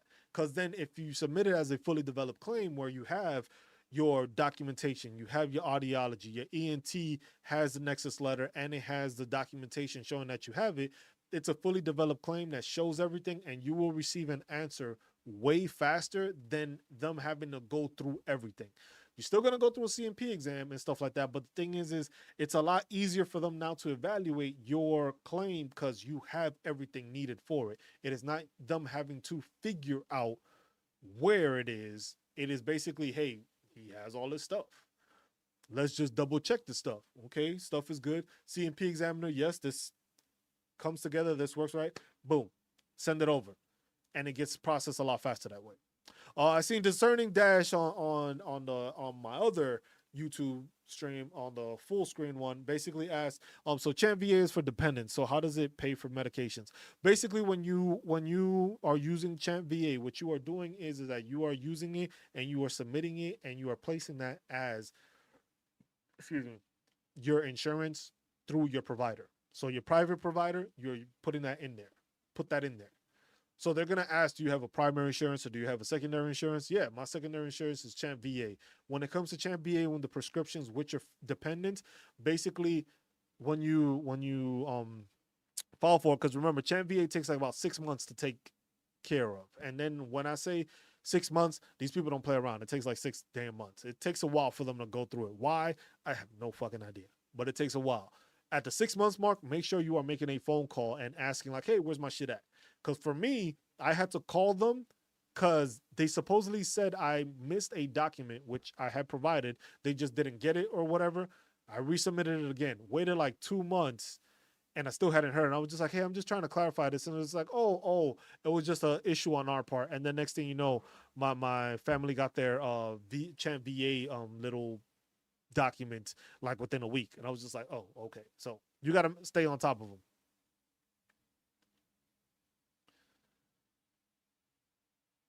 No, if you are getting medications through the VA, you don't pay for them. If you are getting prescriptions through the VA, you are not paying for them because the VA is prescribing them to you. You don't pay for it. If it is an outside provider that says, hey, you should be put on this medication, that is something that you have to make sure to communicate to the VA so that the VA can actually cover that instance. Because a lot of people think that it's just like, if the VA does not have it prescribed, you are not going to receive that prescription. They're not going to pay for it if it's an outside entity. You have to make sure that your outside entity and you are passing it down to the VA, so the VA finds that prescription. It was like, okay, this how it is. We'll cover it. It may be a generic version or a different version that the VA has of that medication, and you'll receive it like that and you won't pay for it. If it's for your dependents, you have to make sure that your provider, their doctor, is in the system with Champ VA, and they will charge it to Champ VA when it comes to it. So when they get that prescription for any medication, Champ VA will then be charged, and they'll send you the this is not a bill thing saying like your benefits. This is how much it was. This is how much it was paid, or what wasn't covered and stuff like that, and then you take care of it like that. Okay, Airborne asks, do I file PTSD, depression, anxiety claims as I've been seen by the VA for these conditions in VA records online, or go for the PTSD? Hold on. So Airborne, you gotta remember, no problem, Dash. You gotta remember when it comes to filing for PTSD, depression, anxiety, anything of that sort is a mental health condition. All of those are mental health conditions. So they fall under mental health conditions. So all of those will be tied together. So basically what you need to do is hold on, show you right here. This is what they're going to go off of. So the CFR, mental disorders. Did it copy it? I don't know if it copied it or not. Let me see. Nope, that ain't it. I hate when this doesn't let me copy the link, the correct way. And it like shows up behind, like how you see it's showing up behind it. Why can't I grab the damn? Do I need to make this smaller? Nope, that ain't helping.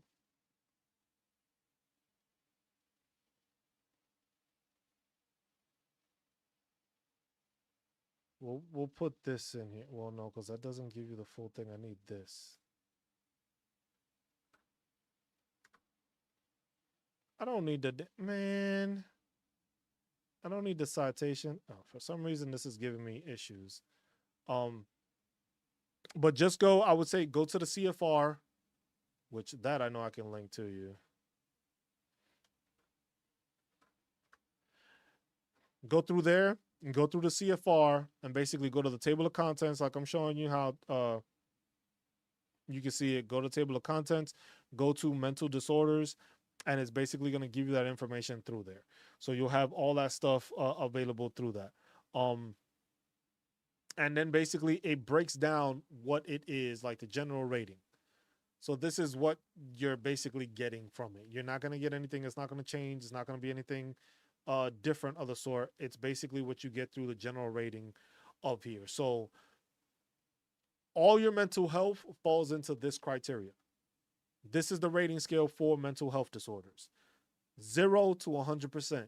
That's including depression, including PTSD, including anxiety, including chronic adjustment disorder, obsessive compulsive disorder, schizophrenia, all that stuff. So you go through there. This is basically all the stuff that falls into mental health disorders. This is what you're going to fall under basically when it comes to rating your mental health disorders. So all that stuff there is basically from 0 to 100, depending on when you go to see that CMP examiner and what you say, what you deal with, how it affects you, and it falls into that 0 to 100% rating. So once it falls into that criteria from 0 to 100%, that's where you get that rating from. They don't separate the stuff. So that's one thing that people need to understand with mental health stuff. It was just like they all get summed up together into a mental health evaluation. It is not a, oh, you're going to get a percentage for anxiety, a percentage for depression, a percentage for PTSD. Basically, they sum all that together. So basically, if you have, but PTSD is different because the thing is PTSD can fall under like a sexual assault or a traumatic issue that basically the traumatic issue has a longer running effect on you than does depression and anxiety. Because anxiety, you can get medicated for that. Depression, you can get medicated for that. PTSD, you can get medicated for that, but you still deal with those stressors which are different from the depression. This is something that was traumatic that is a caused trauma compared to the depression or compared to the anxiety. Not saying one is bigger or worse than the other, but it's something that basically they tie them together because the thing is you could have PTSD also because of a TBI. So a TBI could happen, traumatic brain injury, and you got the TBI, and that causes you PTSD. So that's that's how it falls into different, but they'll say that you have PTSD and then they'll give you the rating for it, but they're not going to go and then give you a different rating for the depression and the anxiety. So that's what people need to understand. Most of the time they basically see it as that is the highest evaluation that they will give you because it explains it at the top here. Where's the effective change of diagnosis? It's basically the pyramiding. The evaluation of the same disability under various diagnoses is to be avoided. Total disability ratings, and it goes through it and explains it on here. Because that's the thing. 38 CFR. For most people that don't know it, that's the document you need to go to. That's what you need to check. Basically, you go through the table of contents and you can look at everything that you want to file for and go from there. But the other thing I was gonna say with the education benefits, going back to that. Remember with these education benefits that you are basically filing for this stuff. This is stuff you still have to file for. This is stuff that is not just going to be handed to you. You still have to get approved by that institution. If you are using your GI Bill right now and you have to have at least 1 day left of your GI Bill for the VRE to be used. In cases, like I said, it doesn't always happen, but in certain cases, you are able to get your whole GI Bill given back to you because of the fact that they see that what you were using it for should have been the VRE program and not the GI Bill. In some cases, because the other thing is also most veterans have no idea that the VRE program exists. I found out about the VRE program after I've been using my GI Bill. And that's while I was learning and talking to people. It's funny. I'm learning stuff through talking with some of y'all also that they were just like, hey, man, you should be using the VRE program. I'm like, the VR what? The VRE program. And then they explained to me on this, and I was just like, oh. I was like, so you mean to tell me I shouldn't have been using my GI Bill and I could have been using this the whole time and still get the same benefits? They're like, yeah. And I was just like, oh, interesting. I was just like, and that's something that make sure to pass on to y'all. But those are the things. See? That's why I say these lives are very good for veterans. That's why I like doing these, because the thing is I love the fact that I love being able to educate some of y'all and then y'all educating me at the same time. We all learning as veterans. A lot of people don't know about the VRE program. That is something that is there for you to use as a veteran. It's one of those programs. And I was just like, that's why it's just like, it's hard for me sometimes because I do these, but it's just like, you keep talking to veterans, right? And as you keep talking to veterans, a lot of veterans will be like, man, the VA is trash. The VA is this, the VA is that. The thing is a lot of the times the VA is not notified. The VA don't tell you shit. The VA expects you to know it all, even though they don't give you the opportunity to know what it is that you have to do and learn from it. You have to make sure you are doing that. You have to make sure you are learning from it. You have to make sure you are educating yourself to benefit from all the benefits. The VA has a ton of resources that us as veterans just don't know about, and everybody just thinks it's just the healthcare. And that's the problem. That's where we run into that issue. Everybody just thinks it's healthcare. Everybody with the VA is just healthcare, healthcare, healthcare. I was just like, but they don't look into all the other benefits that are there for you. Being a veteran, you got the VA loan, you got the GI Bill, you got the VRE program, you got adaptive, like if you're hurt to that point where they got adaptive grants, like if you're in a wheelchair or if you need a wheelchair to and you need a house to be accommodated to fix that, there's grants for that. There's grants for clothing if you get scars or the medication you put on your skin. There's so much stuff that people don't know that's there. They just think it's healthcare. Healthcare is one of the main things that we need, yes, but there's other resources out there also to use. I had 2 PTSD stressors. The first was classified involving transporting wounded Iraqi kids. Can't prove it. My CMP examiner wasted 30 minutes trying to associate it. So the thing is extreme. The thing is it's hard because, like I said, it's hard when you have stressors that you cannot provide documentation for. That makes it difficult for you to make a claim and to clear out a claim. That's one of the hardest parts of veterans, is actually being able to provide the documentation that shows this is what's going on. This is what you're dealing with. This is showing where you're dealing with it with. That's where we run into a lot of the problems when it comes to filing for disabilities or filing for claims, is that you don't have that documentation. Without that documentation, it's like the VA don't want to hear it.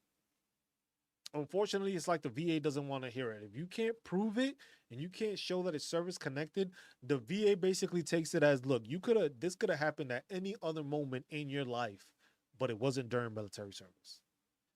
So you have to find a way. It was just like, they're going to try to prove it, because then that's what that CMP examiner was trying to do. Was the other one involved an assault on me.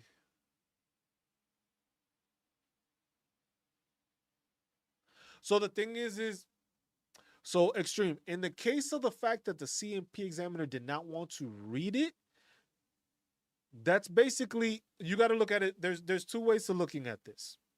When the CMP examiner doesn't look at certain evidence, it's basically because it's foolproof. It's not that they're trying to disregard you. It's not that they're trying to not acknowledge what happened. Sometimes you have your documentation is straightforward and it says what it says. They don't need to ask you questions. They probably asked you on the classified one because the thing is they don't have enough information on that one. For the one that you have the solid medical evidence for, they don't need to ask you questions on it because the evidence is all there. And that's what veterans sometimes need to understand also. When it comes to those CMP those examinations, if your documentation is foolproof, documentation, imagery, statements, all that stuff, and it's all in there, it's basically like a fully developed claim. They don't need to touch it. They might ask a certain thing here or there, but they don't go in depth on it because it's just like, I don't need to ask you anything. This is all here. So that's why he probably tried to make more time to try to associate the two, to try to get more information on the first one, because the second one, you already have everything you need for it.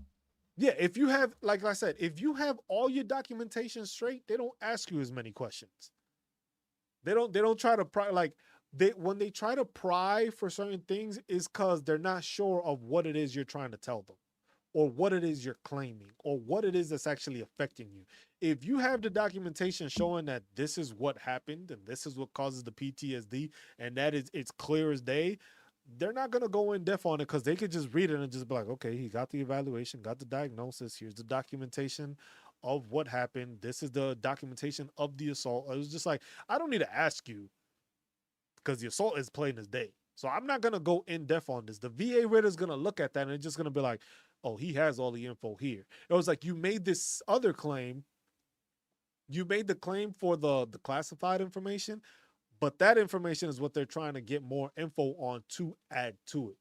If you already have all your documentation in there, your documentation is solid, they don't ask that many questions for it. They don't ask to go in depth on stuff like that. Like issues, like in my case, when it came to migraines, it was just like, because they saw like he went down and it was like, you deal with migraines? He was like, yeah. It was just like, yeah, I used to take medication, but I didn't take the military one. I went and I just kept on buying Excedrin, damn extra strength. And that sometimes worked, but it didn't always work. And he was just like, and then all you hear is the typing on the keyboard. And then he's just like, oh, okay. Oh yeah, I see it in your record. And then he just moved on to the next one. He didn't ask nothing else after that. After he saw the medication I was taking and the migraine diagnosis while in service and stuff like that, he didn't ask no more questions. The only thing he asked was like, how often do you get them? And I was just like, I get them monthly a bunch of the times. And those times is basically those debilitating ones where I have to lay down and I can't do anything. He didn't ask anything else. He moved on to the next thing. So basically, like I said, in your cases, if you have, that's why people need to understand that when it comes to those fully developed claims for any veterans, is like, if you have that info, if you have that documentation, if you have everything you need, that literally they just look at it and they're like, oh, okay, this shit is straightforward. This shit got everything. It got everything. I don't need to ask you anything because it basically explains everything you have. Basically, for them, the CMP is trying to see what it is that you have and why it is you have it. If you have the documentation showing like, hey, this is why I got a broken back, and your imagery shows your disc is on the other side of where it's supposed to be, you don't got to ask questions. He's not going to ask, how did this happen? Or did this happen in service? Because all he's going to see is the imagery, and it's going to say VA medical or whatever installations, hospital or whatever on this day, service member showed back was broken here. They don't need to ask any more questions because they can see why it is. Now, what they're going to ask you is like, how much can you bend? Because that's when it comes to rating purposes. See what I'm saying? So those extra questions they ask is to fulfill, what does this say? What does this document say? That's when it changes. It's just like, what does the Code of Federal Regulations say when it comes to that rating or that issue that we're speaking on? That's when it comes into play. It was like, what's in here that contributes to what we're gonna get him there. Because what does it fall under? Because it's just like, hey, like I said, for anything muscles or bones, it's just like here how it shows it in this picture. It's movement. So they know why you got hurt. They see why you're hurt. What percentage are you gonna get because of how able or disabled you are? If your stuff is in concrete, that's what a lot of veterans need to understand. That's why people tell it just like, look, the reason they have the fully developed claims is for those reasons. It's for you not to have, for them not to have a doubt of what you're dealing with. If you have your documentation straight and it provides everything, shows everything, you're good to go. For every claim, how much the rating goes up by. It depends on what you're claiming, Abdil. It depends on what you're claiming. Depending on the claim, they have certain criteria.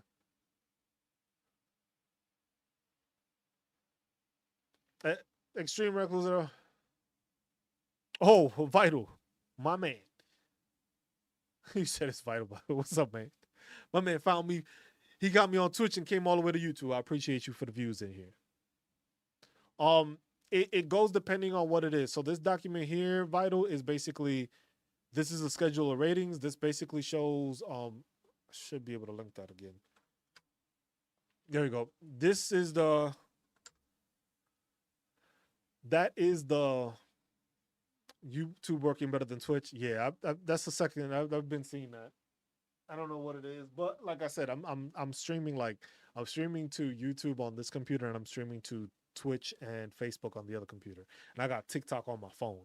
Um, but these the schedule of ratings basically highlights everything you need. Everything you need is in here in this document when it comes to ratings. So depending on what your rating is and what you're looking for, changes, because some ratings get you more percentages than others. Everything is not the same and everything does not get you 100%. So like in the case of, let's say, migraines can get you to up to 50%. That's the most migraines can get you. PTSD and mental health issues can get you 100%. Certain bone or muscle injuries only get you up to like 20, 30%.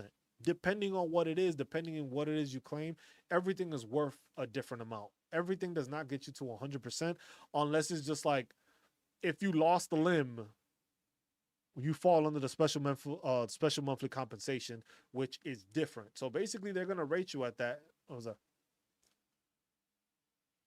Out of a middle finger, can I claim it? If your middle finger is getting worse and it keeps on getting worse, each finger is worth 10% as long as you can show it while in service that something gets wrong. So when you get in, make sure that you get seen and be like, look, man, my finger's messed up, this, and that. Go to medical, get that checked out. Be like, look, I got a messed up finger. It happened while I was doing this. It was just like we're doing some training, and I think like my finger popped out or whatever the case may be.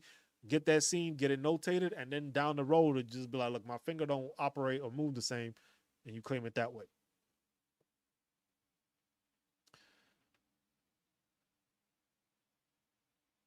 So basically, airborne, if you are being seen, so this is what people, what you need to realize and everybody needs to realize. If you are being seen by the VA, that means you have paperwork. If the VA is diagnosing you with PTSD, you have paperwork. Now, the thing is when you are speaking, when you are going through those examinations, or you going to a therapist or a counselor, are they attributing it, when you're going through the VA, are they attributing it to your time in service? Because that's where it's difficult for a lot of people. Because the thing is you may go to the VA and they may diagnose you with PTSD, but if the PTSD is not connected to your time in service and they just think, hey, you just got PTSD because of something else and it's not in there, that's where you fall into a problem. Because then the thing is you'll file for PTSD. The VA knows you have it, but the VA never put it in writing saying that it was because of your time in service. You run into that problem. That's where that service connection runs into a problem. And that's where you have to clarify. And just like sometimes the VA, some VA providers will provide a nexus letter for you. After seeing Airborne for this amount of time and being his therapist or his counselor, I have diagnosed him with Same thing. And where is it that I had? Give me a second. Give me a second. Give me a second.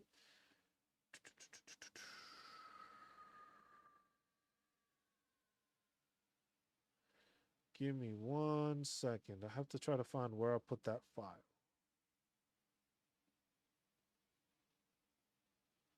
Yeah, because I have a Nexus letter template, and there's one on the file. I have to find where it is exactly online.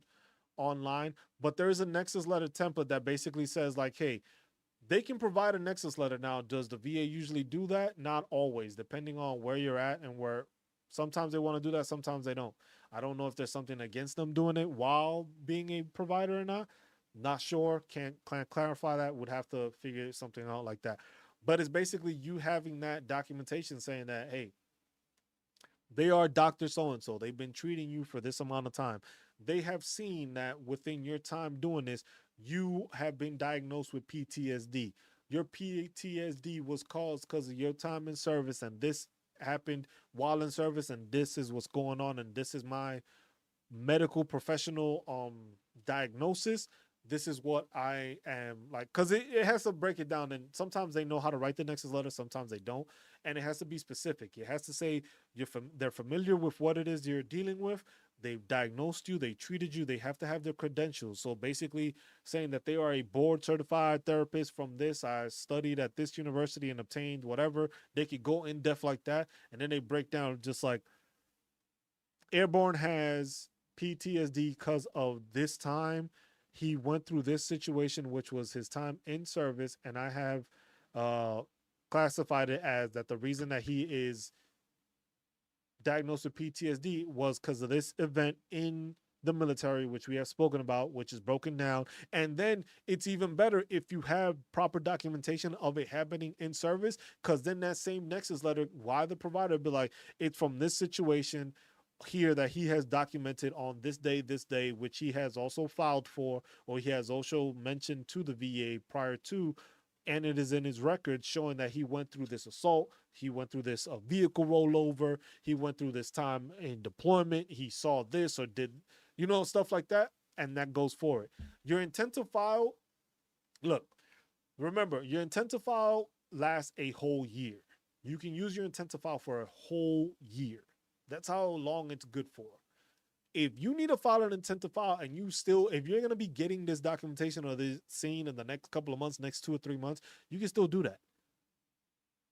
Your intent to file lasts a whole year. So basically, if you file for that intent to file on Monday, you can file for it on Monday. And if you ain't going to get your documentation and stuff till like a month from now, shit, you can wait till January.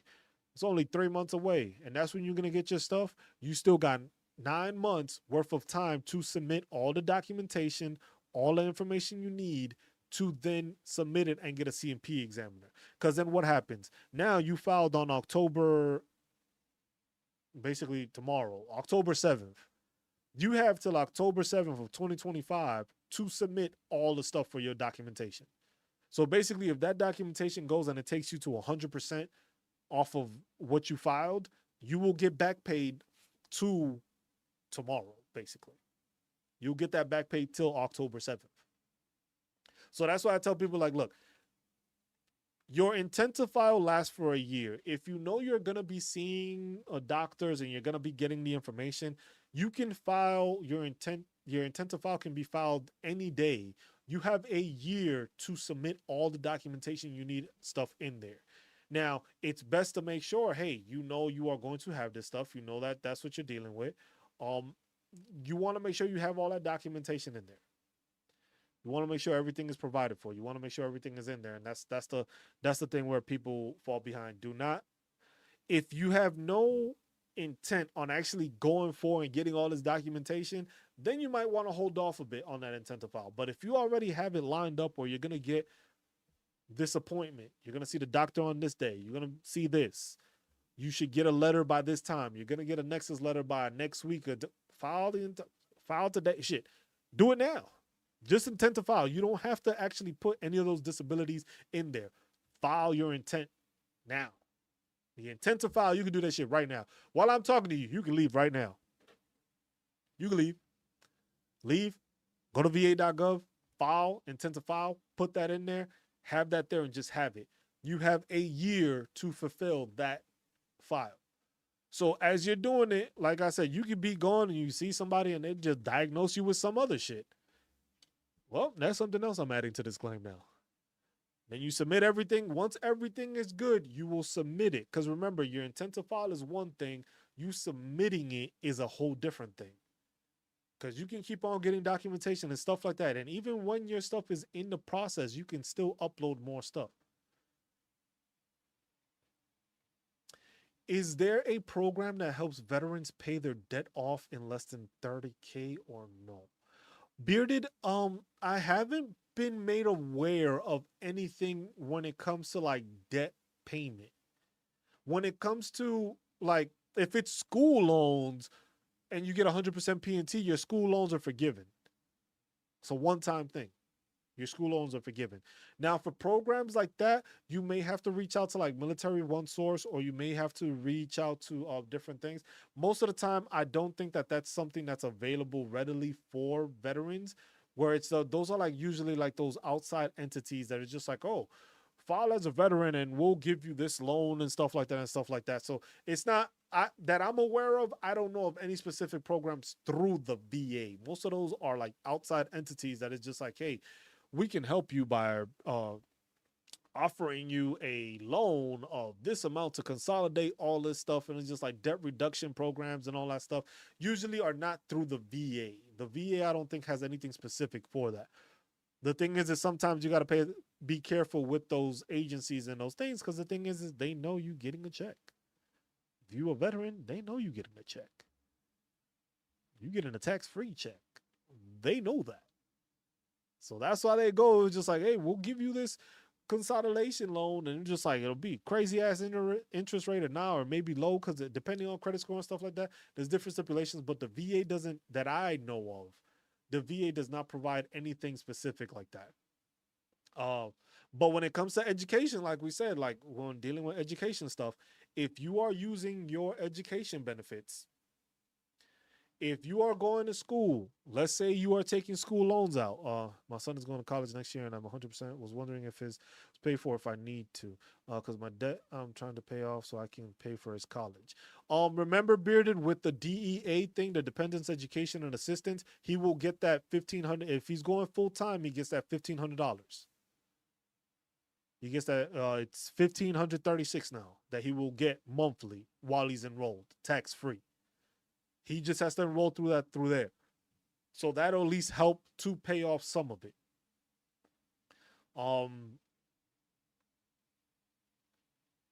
His will not be paid for unless you transfer the GI Bill for him. 36 months. It's basically like a GI Bill thing. He gets 36 months where he will get, while he's fully enrolled, he will get the $1,536 monthly while he's enrolled for 36 months. It's basically, it's the DE, let me bring that back up. It's basically, what did I just do? Education and training. You go to education and career benefits for family members, education and career benefits, and it goes through here. And then it says survivor independence educational assistance, which is right here. You click on that, and then this it'll show you. So there's not really a time limit, but when can I start using these benefits if I'm eligible as a child? You're 18 years old, you completed high school or have a GED. If you become eligible or turned 18 years old, completed high school on or after August 1st, you can be any age to use these benefits. Where is it? See, because this is the question, is like, can I use both DEA benefits and the Fry scholarship as an eligible spouse? Two different things, but it doesn't say anything about the GI Bill, because that's what I said. I believe you can use both, because if you're using a GI Bill, that's one whole different thing your family members using, and then there's the DEA, which is a whole thing because you are 100% P&T. Because remember, the DEA benefits only work if you're 100% P&T, and it says it on your document. He said my private pay could never. Hey, Vital, you use that as basically your tuition assistance. Use the tuition assistance to go to school and the military pays for it. Pass your classes and you start enrolling and doing your stuff like that. No, so you get so if you live on off post housing, Vital, it is because you are basically married. Single service members usually will be stuck in the barracks until maybe like you get E5 sergeant, maybe staff sergeant, depending on the installation. If you are an E6, then you usually just get to live off post. That's when you start getting housing allowance. If you are living in the barracks, you are not going to receive any housing allowance. Basically, the housing allowance is you living in the barracks. If you move off post or you get married, that's when you start receiving those housing allowances. Just because you're going to college does not mean you get the housing allowance as a veteran. You get the E5 pay with dependents wherever the school is located. The zip code of the school, that's where they pay you the BAH amount from in that location. But yeah, that's the payment rates. Which schools can I attend using DA? There are many schools with approved programs that you can use DA benefits for. Make sure we've approved the program you're interested in at that school you like to attend. You can use our job bill comparison tool there. So let me just put this link here. So Bearded Ginger, you can use this as the resource to go and click on that, and basically that'll give you the information.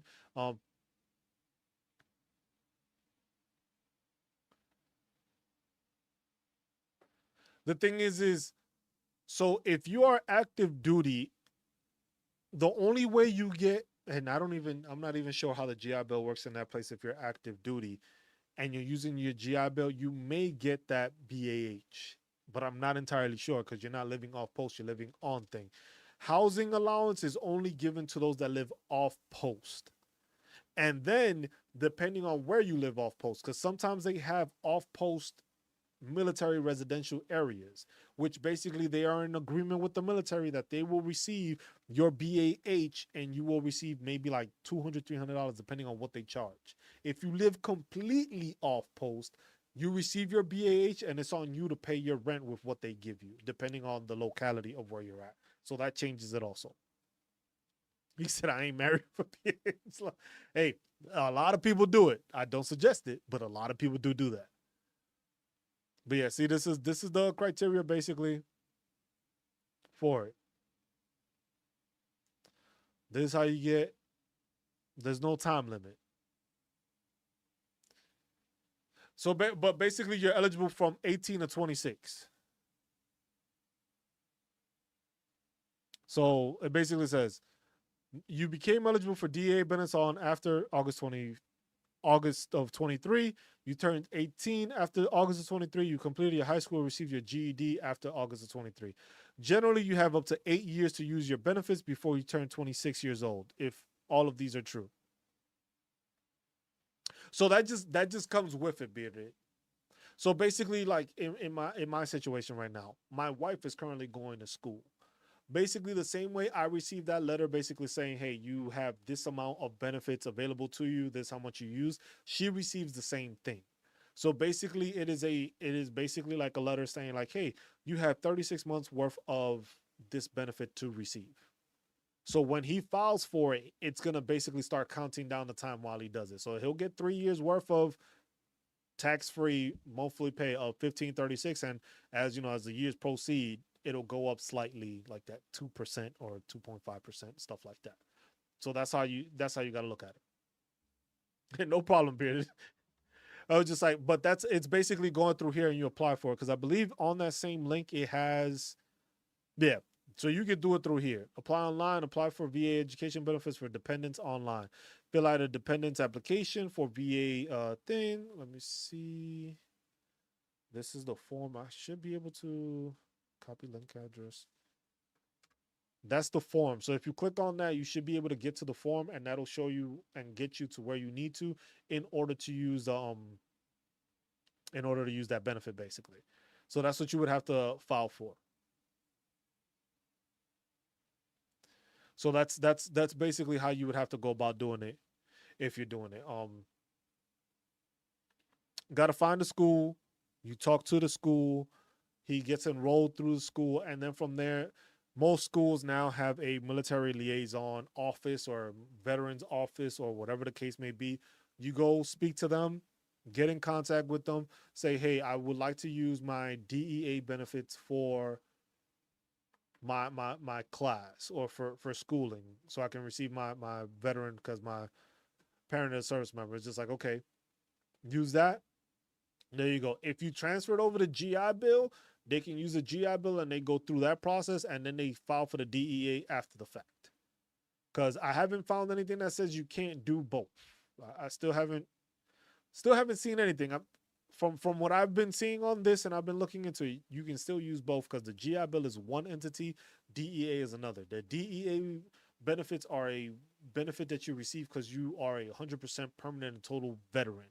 The GI Bill is a program and a thing that you receive because you are or served in the military. Two different things. Because just because you are a veteran does not mean you can use the DEA program. The dependence and education assistance is only for service. What about you can use it for a medic? Look, you got 5 kids. Your 5 kids can use the DEA program. Doesn't matter the amount. Once you're permanent and total, as long as that uh child of yours is under your DEERS or is under your documentation for like basically they're your kid and they're in the system. Basically, you provided the birth certificate and stuff like that and the thing saying there. I'm just saying, depending on how many kids you are, this is something that you can use for all of the kids you have. As long as they fit into the criteria, they're 18 years old, 26, they can file and they can use this benefit. So no matter how many kids you are, as long as you are 100% permanent in total, because when you look at it also, you have to look at when you receive your benefits letter and your pay, it breaks it down, basically showing how much money you will make for the child, depending on their age. Because remember, for some kids, once a kid is over 18, the pay changes. So let's go show y'all that real quick. If you're on disability,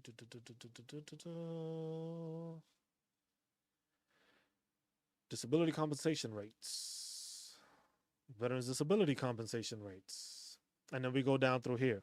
I was like with dependents, including children, and then here's the different breakdown so that y'all can see this one. So this is each additional child under age of 18 when you get your benefits. That's how much you get for each extra because the main thing here has it with one child. So the main breakdown gives you the percentage with one child. This is for any other extra child under the age of 1. This is the difference here. Each additional child over age 18 in a qualifying school program. So basically, bearded, you will be receiving more money for your child being in a school also while he is in school. So instead of getting the $103.55, now you're going to get $334.49. Once they fall off of 18, you don't. But since he's going to be in a school, you do. Yes, as long as he's in a qualifying school program. So basically, when he files the DEA thing should be able to see it. Then, just in case, you just double check with the VA, like, hey, just wanted to ask a question, just wanted to double check. Is my kid showing up in the system as being in a qualifying school program that gives me the extra pay through the additional thing because he's over 18 now and he is now in the school? Because you got to remember, look at that. That's why I tell people, look at that payment stuff. No, yes. You're correct. You're understanding correct, Bearded. So once they are past 18 years old, you don't gain that money anymore.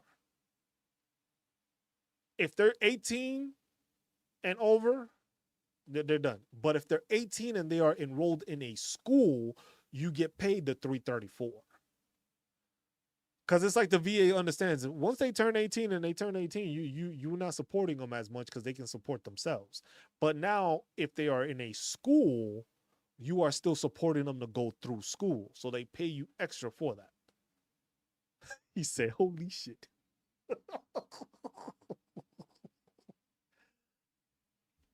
I'm telling you, man. I'm telling you, I love doing this. I love it. I love seeing people's reactions like this.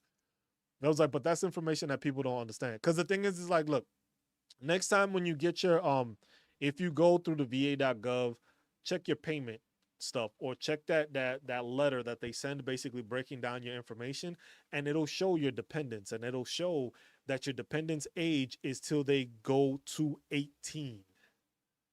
So you will receive that benefit till you are 18. And then all of a sudden it gives you the date. So it goes off of their birth date, or basically the day that the day you received your percentage is the start date basically. So you got 100% on this date, that's when you started it for them. Once they hit 18 is usually the last date that you will see on there. It's basically like their expiration date. Once you go and they start school at 18, you can now make sure you have to contact the VA to make sure that they see that in the system, that they are in a school, which if they're using the DEA, that should already be in the system because they're approved through that. So now they're getting the $1,500 a month tax-free because of that. And now you are getting a bump in pay basically of $231 almost. $231 in a bump in pay because now they are in school. So that stays while they are in a qualifying school program. So what I'm not sure of is how that works. Like, let's say they take a semester off or stuff like that. I don't know how that works. There, I'm not sure if you have to like consistently call a VA, stuff like that. That I have to inquire about it more. But if your kid is in a school, you are getting the DEA benefits, which is $1,500 a month tax free, which is basically going to his account. So basically, your kid is receiving the money, not you. So it's not going to go to your account. You have to put the account for your kid because they're the ones filing out. So they're getting $1,536 per month, but then you are getting the $334 as of right now. This is without the increase, so that'll go up some because remember it's going to go up around they're saying 2.6 to 2.5%. They're still fluctuating around there. That's the percentage you're going to get in an increase on the beginning of the year. You're going to receive that. So now that you're receiving that, that's $330 something, which probably be like 340 something by next year. That's what you will receive monthly for the kid with the 1,500 on top of that. Yeah. So that's those are the little tidbits and the stuff. So how much knowledge you have, my head would explode due to.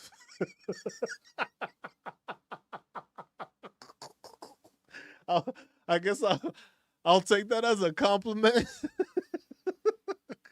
Don't beat yourself up about it, man. The thing is like I said, I started doing this because I wasn't educated on this stuff. I didn't know any of this stuff. Me, it's basically I got out, I hit 2 years contractually. I hit 2 years out of the military next month. November 19th is when my 2 years hits contractually. I was out August of 23 though, because of all the transition leave and all that stuff. But I noticed I was behind the curve. I noticed I didn't get this information. Me exiting the military through Germany put me back even more when it came to all this information because there's no VSOs out there. There's no VSO that I can actually reach out to like, hey man, how do I file this? How do I file? There was none of that in Germany. Leaving Grafenwehr, there was no VSOs to assist me with that. So it was just like I need to educate myself. I was just like, I got kids, I got a family. I'm doing this. I joined older, so I was a bit knowledgeable. I know how to take care of myself, and I'm good with finances and all that stuff. But it was just like I still need to see what I can take advantage of through the military. The military took advantage of the time they took away from me. I'm gonna get my resources back. That's the way I looked at it. I was just like the 100% PNT. I got it basically off my second try. Why? because I had all my shit documented, all my fucking bulging discs, all my MRIs, my migraines, my medication, my prescription. I had all that in there. So it was just like I got one, then I had to appeal one that they decided to deny, even though I showed the documentation and they just overlooked it. And I got my 100% PNT. But then it's just like, man, there's tax benefits for depending on your state you're in. There's tax exemptions. There's property tax exemptions. If you did the whole 20 and you retire, there's certain states that don't charge you taxes on your retirement pay. So if you're a veteran that did 20 years retired and got 100% disability, like how Mike said, what was it that? See, and the thing is, it's vital for you. This is important because the thing is service members are not going to be taught this thing now. As you're learning this while you are joining, so you are going to be ahead of the curve when it comes to you getting out. Because the fact is, like, you might just do one contract. If you end up getting hurt and stuff like that, and it's just like, you know what? I don't want to do this anymore because my back is hurting. I got injuries. These people driving me insane. I'm depressed. I'm anxious all the time now. It's just like I can't walk the same. My back, like all that stuff, it contributes to it. And it's just like you document everything. Then when you're on your way out, you already know who I am. We've known each other for years now. All you got to do is like, hey, bro, send me a message. We damn talk on Discord personally, and I got you. That's it. And I'll tell you how you got to file it, what you got to do, what documentation you need, what it is you need to file for, and then that's it. It's a simple process. The thing is that most people don't know what the simple process is. And that's where we run into all these problems. This simple process is there. This information is available to you. The VA.gov, though, this shit, I'm going to be serious with you. This shit is overwhelming.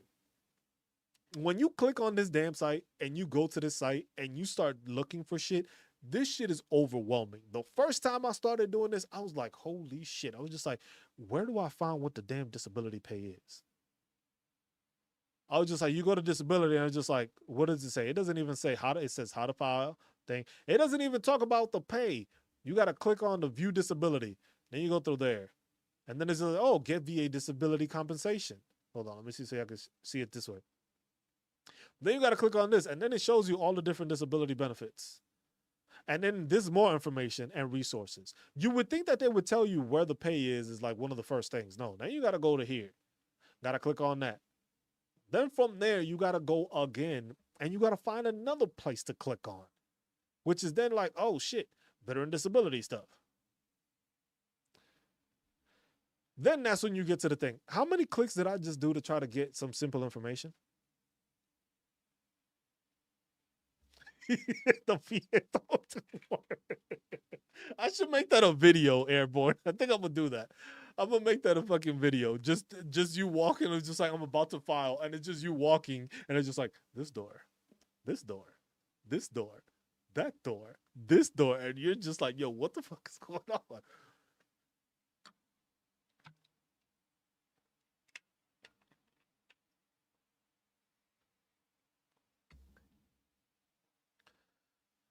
How much is the disability pay? Depends on what your disability rating is.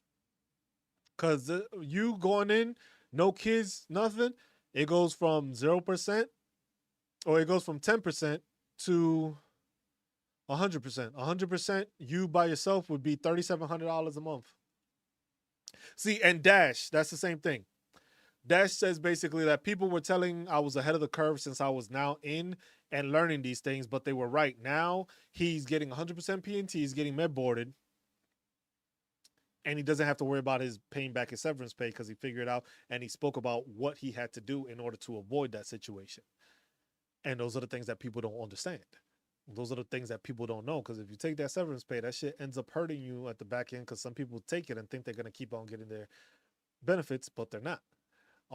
But like I said, that's why I was just like, when I saw this, so me going through this to try to get all this information and just try to show y'all where the hell I was at. Like I said, how many clicks did I not just go through to just show y'all how to get to where the disability pay is? That's why the biggest video I had was basically, hey, the proposed disability rates for 2023. That was the first video I basically made on YouTube because I was doing the Twitch thing, I was streaming and stuff like that. That was the first video I made that gained, I think I had like what, 92,000 views on that video. That's still the highest viewed video I've ever had. But it was just like, okay, if it's this damn hard to find this information, I need to find a way to help veterans that I can give this information out plain as day without them having to go through 75 clicks to find it. So that's why I made that first video. That first video was just be like, hey, it was proposed rates because that's what they were saying it was gonna go up, and it was just like that was to 2024 where we got the 3 point. Then we got the 3.2 raise. The video I made was a proposed 3.1 raise, and y'all should see the hate I got from veterans. The amount of shit I was spoken to and like just hate and all this stuff. And I'm like, I'm trying to help veterans and give them a possible thing. I was like, the amount of shit and hate I got from veterans, just like, oh, you misleading veterans, you doing us a disservice by lying to us, you giving us this. I was just like, bro, I was off by 0.1. And it was just like, and the funny thing was, it was like in the description, it said possible proposed rates. This is after what the CPI is basically like given the information. This is what it's looking like it may be. And I put that in the description. It's not my fault people don't like to read. So people got mad at me. And then the funny thing was, it was just like my numbers are actually 0.1 lower than what it actually became. I didn't get no apologies for it. I didn't get no help for it. I didn't get no praise for it. I didn't get nothing. But I had all that hate and all those comments, people just telling me like, oh, no, you can't be telling veterans this, you misleading them and stuff like that. I was just like, no, I'm trying to prepare them as this may be the possible rates. I was just like, if you are a veteran, you should not be depending on the increase to be able to meet your needs. If that's where you're at, that's a problem. You need to go seek financial assistance.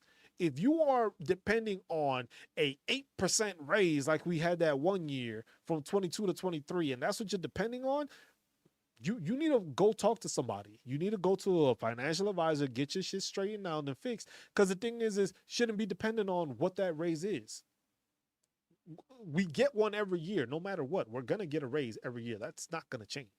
The fact is just that people were depending on it and they were going crazy for it. But it was just like, I made that video and stuff like that. I was just like, you give the information that you can, because it's just like, this is information that I wanted to know. When I was getting out, I needed to know, how much am I going to get paid? Because I swore up and down, once I got out, I was like, look, man, all the shit I got, I'm getting 100%. No, they don't cancel it. It's every year. The raise comes every year, but the numbers, it goes off of the consumer price index, and it comes every year. So they wait basically on the last quarter, which is basically from like August to October, September-ish. And that's when they raise it. So the percentage that they're saying is it's going to be around 2.6, 2.7, 2.5 in that range. But the thing is people need to realize the consumer price index, they take it off of each quarter of the market. So they are waiting on the information from this past quarter. Once they accumulate all that, that information will probably go and come out within the next month. Nah, they were talking about that whole giving y'all like a 19% raise and all that shit. That shit ain't happening. They ain't doing that shit. There was a whole bunch of talk. Somebody proposed it, but that shit wasn't going nowhere. These people can't even get the budget straight, and they talking about giving the junior enlistment all these people a crazy ass raise. Look, put it like this. The Army put out something new just now off of deployments, basically saying that you are going to receive more money if you were deployed for a longer time. And you know what happened? They said we had to hold back on that because they didn't have the money for it. These people made a big thing about, hey, we are going to provide Army service members that are deployed for a longer amount of times or stuff like that. We are going to give them more pay. Come to find out, they didn't even budget that shit into the budget. So that shit is on hold right now. So yeah. But we don't want to talk about that. We don't talk about that, I guess. I'm just like, that's why I was just like, don't go off of like that's the same thing I tell people when it comes to these disability ratings and all this stuff. You got a whole bunch of other channels on YouTube. Some of them be gaslighting the shit out of fucking veterans. Some of them are these bigger channels. I ain't gonna mention them, but they're the bigger channels. They're way bigger than me. and they just gaslight and just put stuff up for clicks. The same video I did, a basically proposed thing, I didn't do it this year because I was just like, you know what? I ain't gonna deal with the nonsense. The same shit that happened, you got other channels doing the same thing. It was like, oh, this is what's gonna happen. This is what you're gonna get. This is what you're gonna. I was just like, so y'all like to gaslight people to get clicks. Y'all notice I haven't made many videos. Most of the time it's the shorts and it's just like little information, just little tidbits. That's part of the new wave that we're gonna do because YouTube is making a couple of changes and I'm gonna take advantage of them, and we're gonna change it so it's just like I'm gonna provide y'all like the 60 seconds, a couple of minutes, and then the full video. That's what I'm gonna do for next year. That's the plan, to start actually getting more videos out there for y'all. Cause I do these every Sunday, but like I said, I'm in school, y'all. I'm in a master's program. I ain't got time to be making videos. I still got a family. I ain't got time to be making videos. So it's just like I do this on Sunday because it's like, hey, I'm not paying attention to football. I do got my fantasy football league I joined. It's been like 8 years since I've been in one. I'm doing that, but I do these every Sunday. Then from there, after I'm done with this, what am I doing? Schoolwork. Spending some time with the family, doing schoolwork, and preparing for the next week more schoolwork. So that's why I was just like I do it like that. That's why it's just like I don't ask for compensation. I don't ask for anything on Sundays. This is something I want to do with veterans. But like I said, when I do that digital product where it's gonna be like a whole presentation thing that includes all this information, all these little instances, all this information, like basically these little informations, because that's why I like doing this with vets. Because the thing is I learn what y'all don't know. Excuse me. I learn what I don't know through these. At least I catch you the day before and listen. That's why I do these lives. Cause the thing is y'all educate me on the stuff. Cause it's funny because that's one of my classes, my last class is a leadership for a nonprofit class. So they were asking, it was just like, oh, because I told them about the presentation and the digital thing, and it's just like, so well, how did you do research and what did you find and stuff like that? And I literally told them, I was like, look, the VA provides something, but I'm not following any of it. I'm not going off of the regular research and the documents that's already out there. What I'm doing is I do these lives so that I can start asking you guys and I start talking with you guys, and it's just like, okay, these are the questions that they are asking. This is the information that, like what Bearded just like, oh shit, I didn't know about that. That's the stuff that I want to learn and I want to figure out, because then that lets me know it's just like, okay, this is something that a veteran did not know. He's not the only one. How else can I provide this? And this is information I need to highlight to other veterans, because the other channels do a great job of giving you information. Most of them is just trying to get you to 100% P&T and giving you this, giving you that. I'm trying to make sure you get to 100% P&T, but you take advantage of everything else the VA affords to you. Because a lot of it is just like, hey, a lot of these other channels are just out for making sure you get compensation. You get 100% P&T. But then they fail at educating veterans at all the other aspects and all the other things you can use and obtain that benefit your families, your kids, your spouse. Most of these channels have never covered property tax exemptions. A lot of my lives, that's what I did. When I first started, I was going state by state and I was going by the law of that state, showing where it said that their property tax exemption was there. That's something that's also going to be in there. So basically, it's going to be like taxes, tax exemptions, each state. So this state has it here. This is the page where it shows what their state is. And like I said, it's something that's going to be like, what, $25? Nothing crazy. Not going to be anything crazy like these other lawyers and these accounting agencies and all these agencies that are trying to charge you a couple of $1,000. It was like, no, you pay $25, you get the document, you use the document as you please. And when a new version of the document comes out, you get it for free. That's it. Not charging veterans. I'm not trying to take advantage of veterans. Y'all help me with this. Y'all making it like, hey, maybe, like I said, I want to become accredited. I'm gonna see if I work on that. That's a process. Because then it's easier for me to do it. But it's like a process to do it. It's just like, this is something to educate veterans. This is not something that I was just like, yeah, would I like to make a business out of this and be able to like support myself even more and my family more off of this? Of course. But that's not something that I can't depend it on veterans to do that. I was just like, y'all gonna use the resources as best y'all can, and I hope it benefits you and your family as best you can. I'm gonna try to make it as much of a business as I can to help support people. He said, "You make, you imagine? I'm gonna give a military discount to service members when I'm helping them with their discounts. That's wild. That's not a bad idea. Do you know what, Vital? If you become a member of the channel, you get a discount. How about that?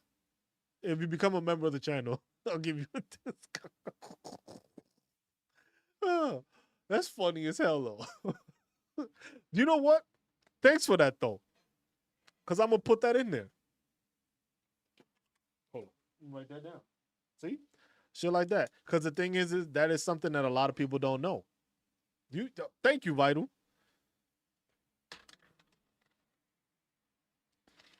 Where would I write this?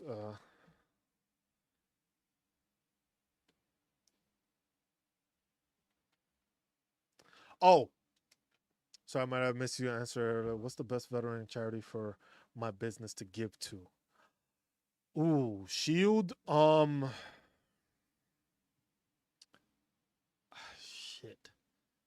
There's a ton of agencies. There's a ton of organizations. It depends on what you want to do. One that I'm very fond of is the Gary Sinise Foundation. That's one that I'm very fond of because it's the actor. He goes and he has his organization and he goes and he builds homes for veterans and stuff like that. You have shit, what's the one the I think it's like Puppies Behind Bars is another one. That's one that I was donating to while in service. And that one is basically a service that basically uses people that are in jail basically to bring service dogs and provide service dogs training and well-being and maintaining to then provide them to service members that need a service dog. That's one that I donated to. um there's a list. Let me give me a second because I have it on my document that I started doing it, and I started highlighting a bunch of them because there's look for veteran organizations that I have a list of that I was making a list of so far. This is what I have. I have the American Legion and Veteran of Foreign Wars. Those are the two biggest ones in the nation. You got Disabled American Veterans. That's another one. You got the Wounded Warrior Project that helps veterans that are wounded or like disabled. Like most of the like special monthly compensation ones. Those are ones that do that. You have American Veterans. You have Operation Homefront, which is building homes for veterans and helping them with the uh adapting their homes. So there is a program through the VA that gives you a grant to do that, but these people go ahead and do that themselves. That basically, like, let's say you are wheelchair bound or something like that, they will accommodate and fix your home to make it so that you are wheelchair accessible, which is either building a ramp or opening up doorways to do that. There's the Iraq and Afghanistan Veterans of America, which that one I believe will probably continue to grow as we have a bunch of stay over there. Um, you have a bunch of veterans now that are leaving the service or retiring from the service, and that's what they're gonna have. I already mentioned the Gary Sinise Foundation. I got the Homes for Our Troops, which is another one that does that. Operation Gratitude is one that basically they send out care packages to veterans when they are or service members when they are actually um, overseas or deployed. Little care packages. No. Um, go upstairs, please. You have Children of Fallen Patriots Foundation, which that one is basically fallen service members. They make sure to take care of the kids of that other dependents. There's Everyone for Veterans. There's Operation Second Chance. Puppies Behind Bars is the one that's the one I used to donate to. That one I'm very fond of because it's providing service dogs for service members that need them. The Fisher House Foundation always has it. The Yellow Ribbon Fund. That's another one. Navy Mutual is not the bank. It's like a different organization, which is a nonprofit. Um, the Marine Corps League, the American GI Forum, the Military Chaplains Association. There's if you have a business that wants to donate to veteran stuff, it's just like sometimes you can even look at if you're around a military installation, see if they have like the MWR, because a lot of the times the MWR provides a bunch of resources to active duty and veteran that you can use.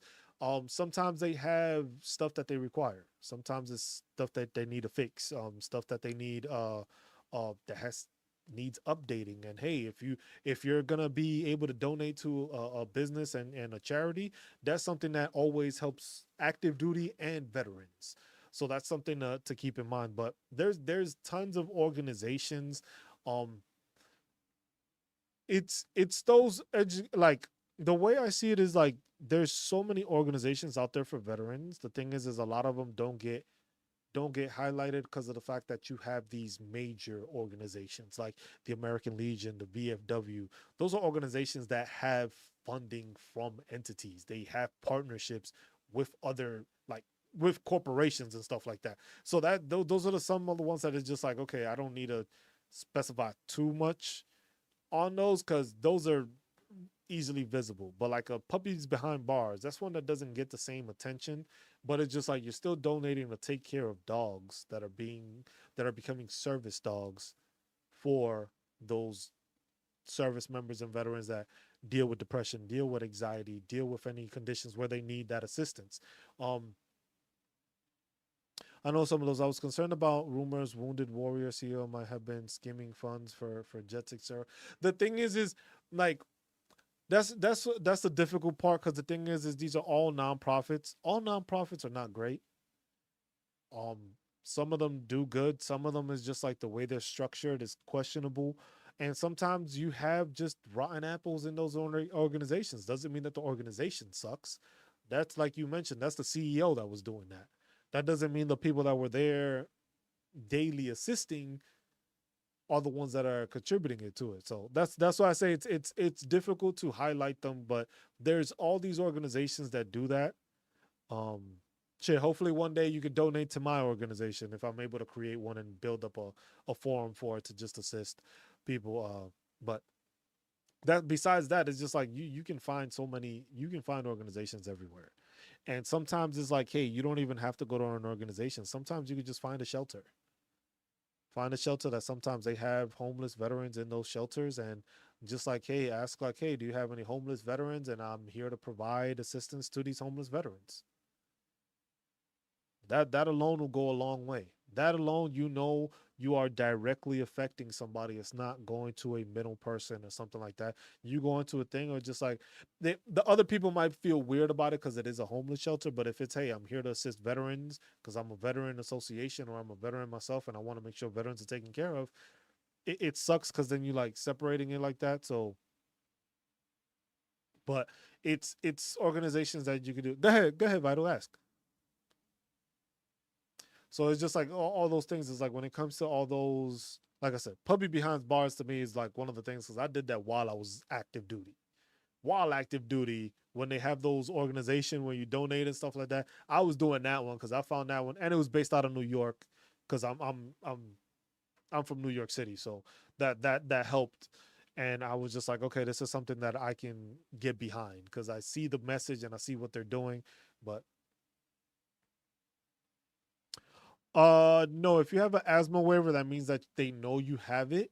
It's basically when you have a waiver for something, if you got basically accepted into the service because of it, basically they're saying that we acknowledge that you have it, but it's not an issue that doesn't allow you to serve. You can still get any certain job unless it's something that requires like maybe you might not be able to get firefighter because if you have asthma, that means it might issue you issues with your SCBA. Same thing with chemical. You might not be able to get that because of the same thing when we put the SCBAs on. It's is different. So yeah, so it varies depending on what your waiver is and how bad the situation may be for you. May limit what you may be possible to get. So but yeah, that basically goes into a whole bunch of the stuff. That's the different stuff when it comes to it. Like there's tons of veteran organizations. Shield is just depending on airborne. It's just like it's a thing. It's just like I sit here and I do. That's how I brainstorm. That's how I brainstorm. It's just like it's providing. We got to provide services that veterans just don't know about. That's what it is. There is programs through the VA. There's the HUD VASH program that assists veterans in getting them out of homes, talking to a case manager, and getting them the urban and development like housing vouchers to get them into homes and try to keep them off the streets. There are programs like that through the VA. Yeah, you good then, Vital, because that depends. Because if you haven't had any issues with it, you shouldn't have any problems. But like I said, helping veterans, because like I said, we have a lot of veterans out there in that are homeless. So we have that program, but besides that, there's no other way to find these homeless veterans unless you ask them or unless you see them in the streets and they have old gear on. And sometimes it's not even that they have old gear on. Sometimes it's just they are homeless and they don't know about the resources and the stuff like that. So it's just providing them stuff like that and being able to help them and get them the help they need to get them back off their feet, to get them back on their feet. I mean, and it's just like not have them still in the streets because some of them have families. Some of them go through hard times. Some people go through just rough patches, and it's just like the VA affords you and gives you that. It gives you that opportunity to get back to who you were. You're not going to be the same person you were before the military, after the military. Stuff changes, body changes, mental health changes, but at the same time, there's still resources out there to assist you. All those organizations I mentioned, and that's only a fraction of them. Those are the ones that I was able to find. It was like a link I found that it was just like, hey, what are the veteran organizations out there? Then it was just like most of those are nonprofits. Some of them are large, some of them are small. Like I said, the Gary Sinise Foundation and the Puppies Behind Wars, Operation Homefront or Operation Gratitude. Those are the ones that I lean towards because I know what they've done and I've visually seen what they've done. So I appreciate those more. The Veteran of Foreign Wars, I appreciate them. Member, I think I need to renew my membership. American Legion, another thing, they have one close by. So it's like, yeah, and that's what I'm saying. And that's what I think. It was like some of them, not all of them are great. Not all of them are bad. Some have their good, some have their bad. And it's just like, but the fact that they're working on assisting veterans, it's the same thing with the VA. They're working on assisting veterans. Not everything is going to be good. Not every CMP examiner is great. Not every VA rater is great.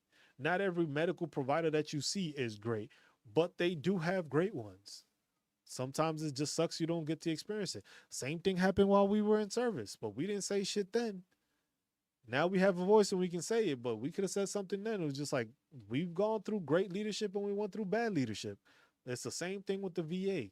Sometimes it's just your locality or what you need or what you're asking for, but then it's sometimes not having the education behind it of the topics or the situations to know, you know what? I'm able to do this. I'm able to file for that. Oh, they got the VRE program.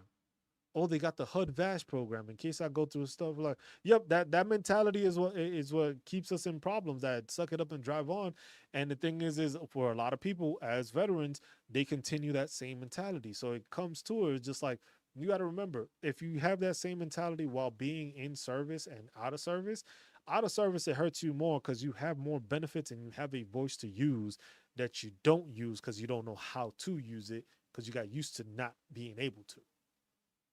So you got used to not being able to talk about the things or elaborate on this. So it'd be like, man, this shit is stupid. You weren't saying that as much. Now you can, but at the same time, educate yourself and educate other veterans on the stuff. Like, yes, you may have had a bad experience with the VA. I understand that. That doesn't mean that that is the experience every veteran is going to experience. I've had a great time with the VA. They've helped me. I've asked for the resources. I know what the resources are, but that's also helped me. I may end up having a bad experience later down the road. I don't know, but I'm not going to say everything has been great. I was in the military. We should already know you got those good times, you got those bad times, and you got those ugly times. It doesn't change with the VA. It's just the VA is basically an extension that doesn't keep you in the same loop as you're not in the same loop anymore because you're not under UCMJ anymore. That's it. Now you just a civilian that they don't have to worry about. They don't have to take care of you. You take care of yourself. You provide the documentation. You provide the filing. You reach out for those benefits. You reach out for those entitlements. You look out for yourself. And that's what we got to change that mentality. I was like, help each other out, talk to each other, educate each other, and find the resources. Now, everything I put out there, I'm not going to say I'm 100% correct. But the thing is shit, if I'm showing you the regulation or the VA page or where it's at in the .gov and stuff like that, it's kind of hard to go against that. The same way when we were in service, the shit's black and white. Most of the time, when it comes to disability stuff, there's no room for interpretation. On certain claims, there is room for interpretation because it doesn't specifically say what it is. But for some, it's in black and white. If you move this amount, you get this amount.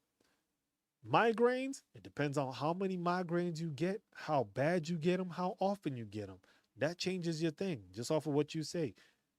Your mental health disorders goes off of what you say.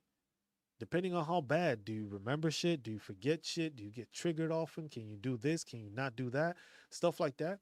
That's what it goes off of. It goes off of educating yourself and knowing what it is in the CFR, knowing what it is that is available to you, and like I said, is educating ourselves and other veterans to know what it is we need to get done and how we can accomplish these things to better all of our veterans things and make the VA system better because now everybody knows what the resources are and how to actually go about getting their resources.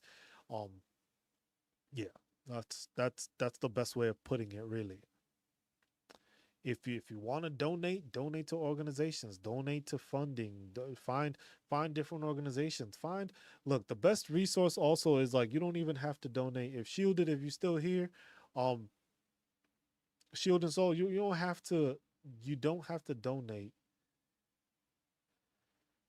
You don't have to donate to one of these big organizations. Find a charity around you. Find a charity that's in your neighborhood. Find somebody close in your community that is doing something for veterans.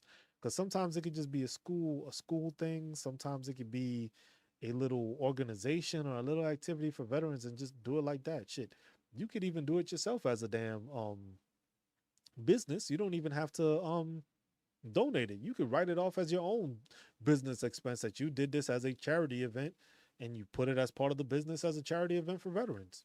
Simple as that. It's a business you you investing in your own business by bringing more popularity to your own business by doing that. That's the same thing I do here. Just that I don't have an official business for it. It's just helping educate veterans, helping educate active duty service members, or in case of like Abdil, educating future service members on what they need to know, what they need to do, and how they go about it. And that's the best way of doing it. And that's really all we can do when it comes to educating veterans. Um that's what we're gonna go off of. But yeah, I think this is where we will end today's stream. We're gonna end it on that note. Like I said, educating, assisting veterans is what we do. We do these every Sunday, 12 noon. This one actually went on for a pretty good amount of time. About to hit 3 hours, so got schoolwork to do and stuff to do. So appreciate everybody that tuned in. Appreciate all the questions. Apologies at first that I did not see all those messages that y'all were sending in. I'm glad I actually looked into it and checked it, so I was able to answer a lot of y'all questions and get to y'all and stuff like that. And appreciate everything y'all done. But yeah, like I said, if y'all need assistance and stuff like that, do these every Sunday.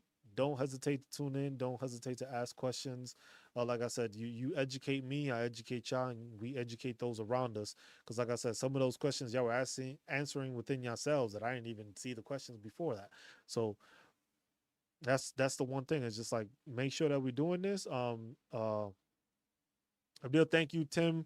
Thank you. Just pass out that information to people. Like I said, we do this every Sunday.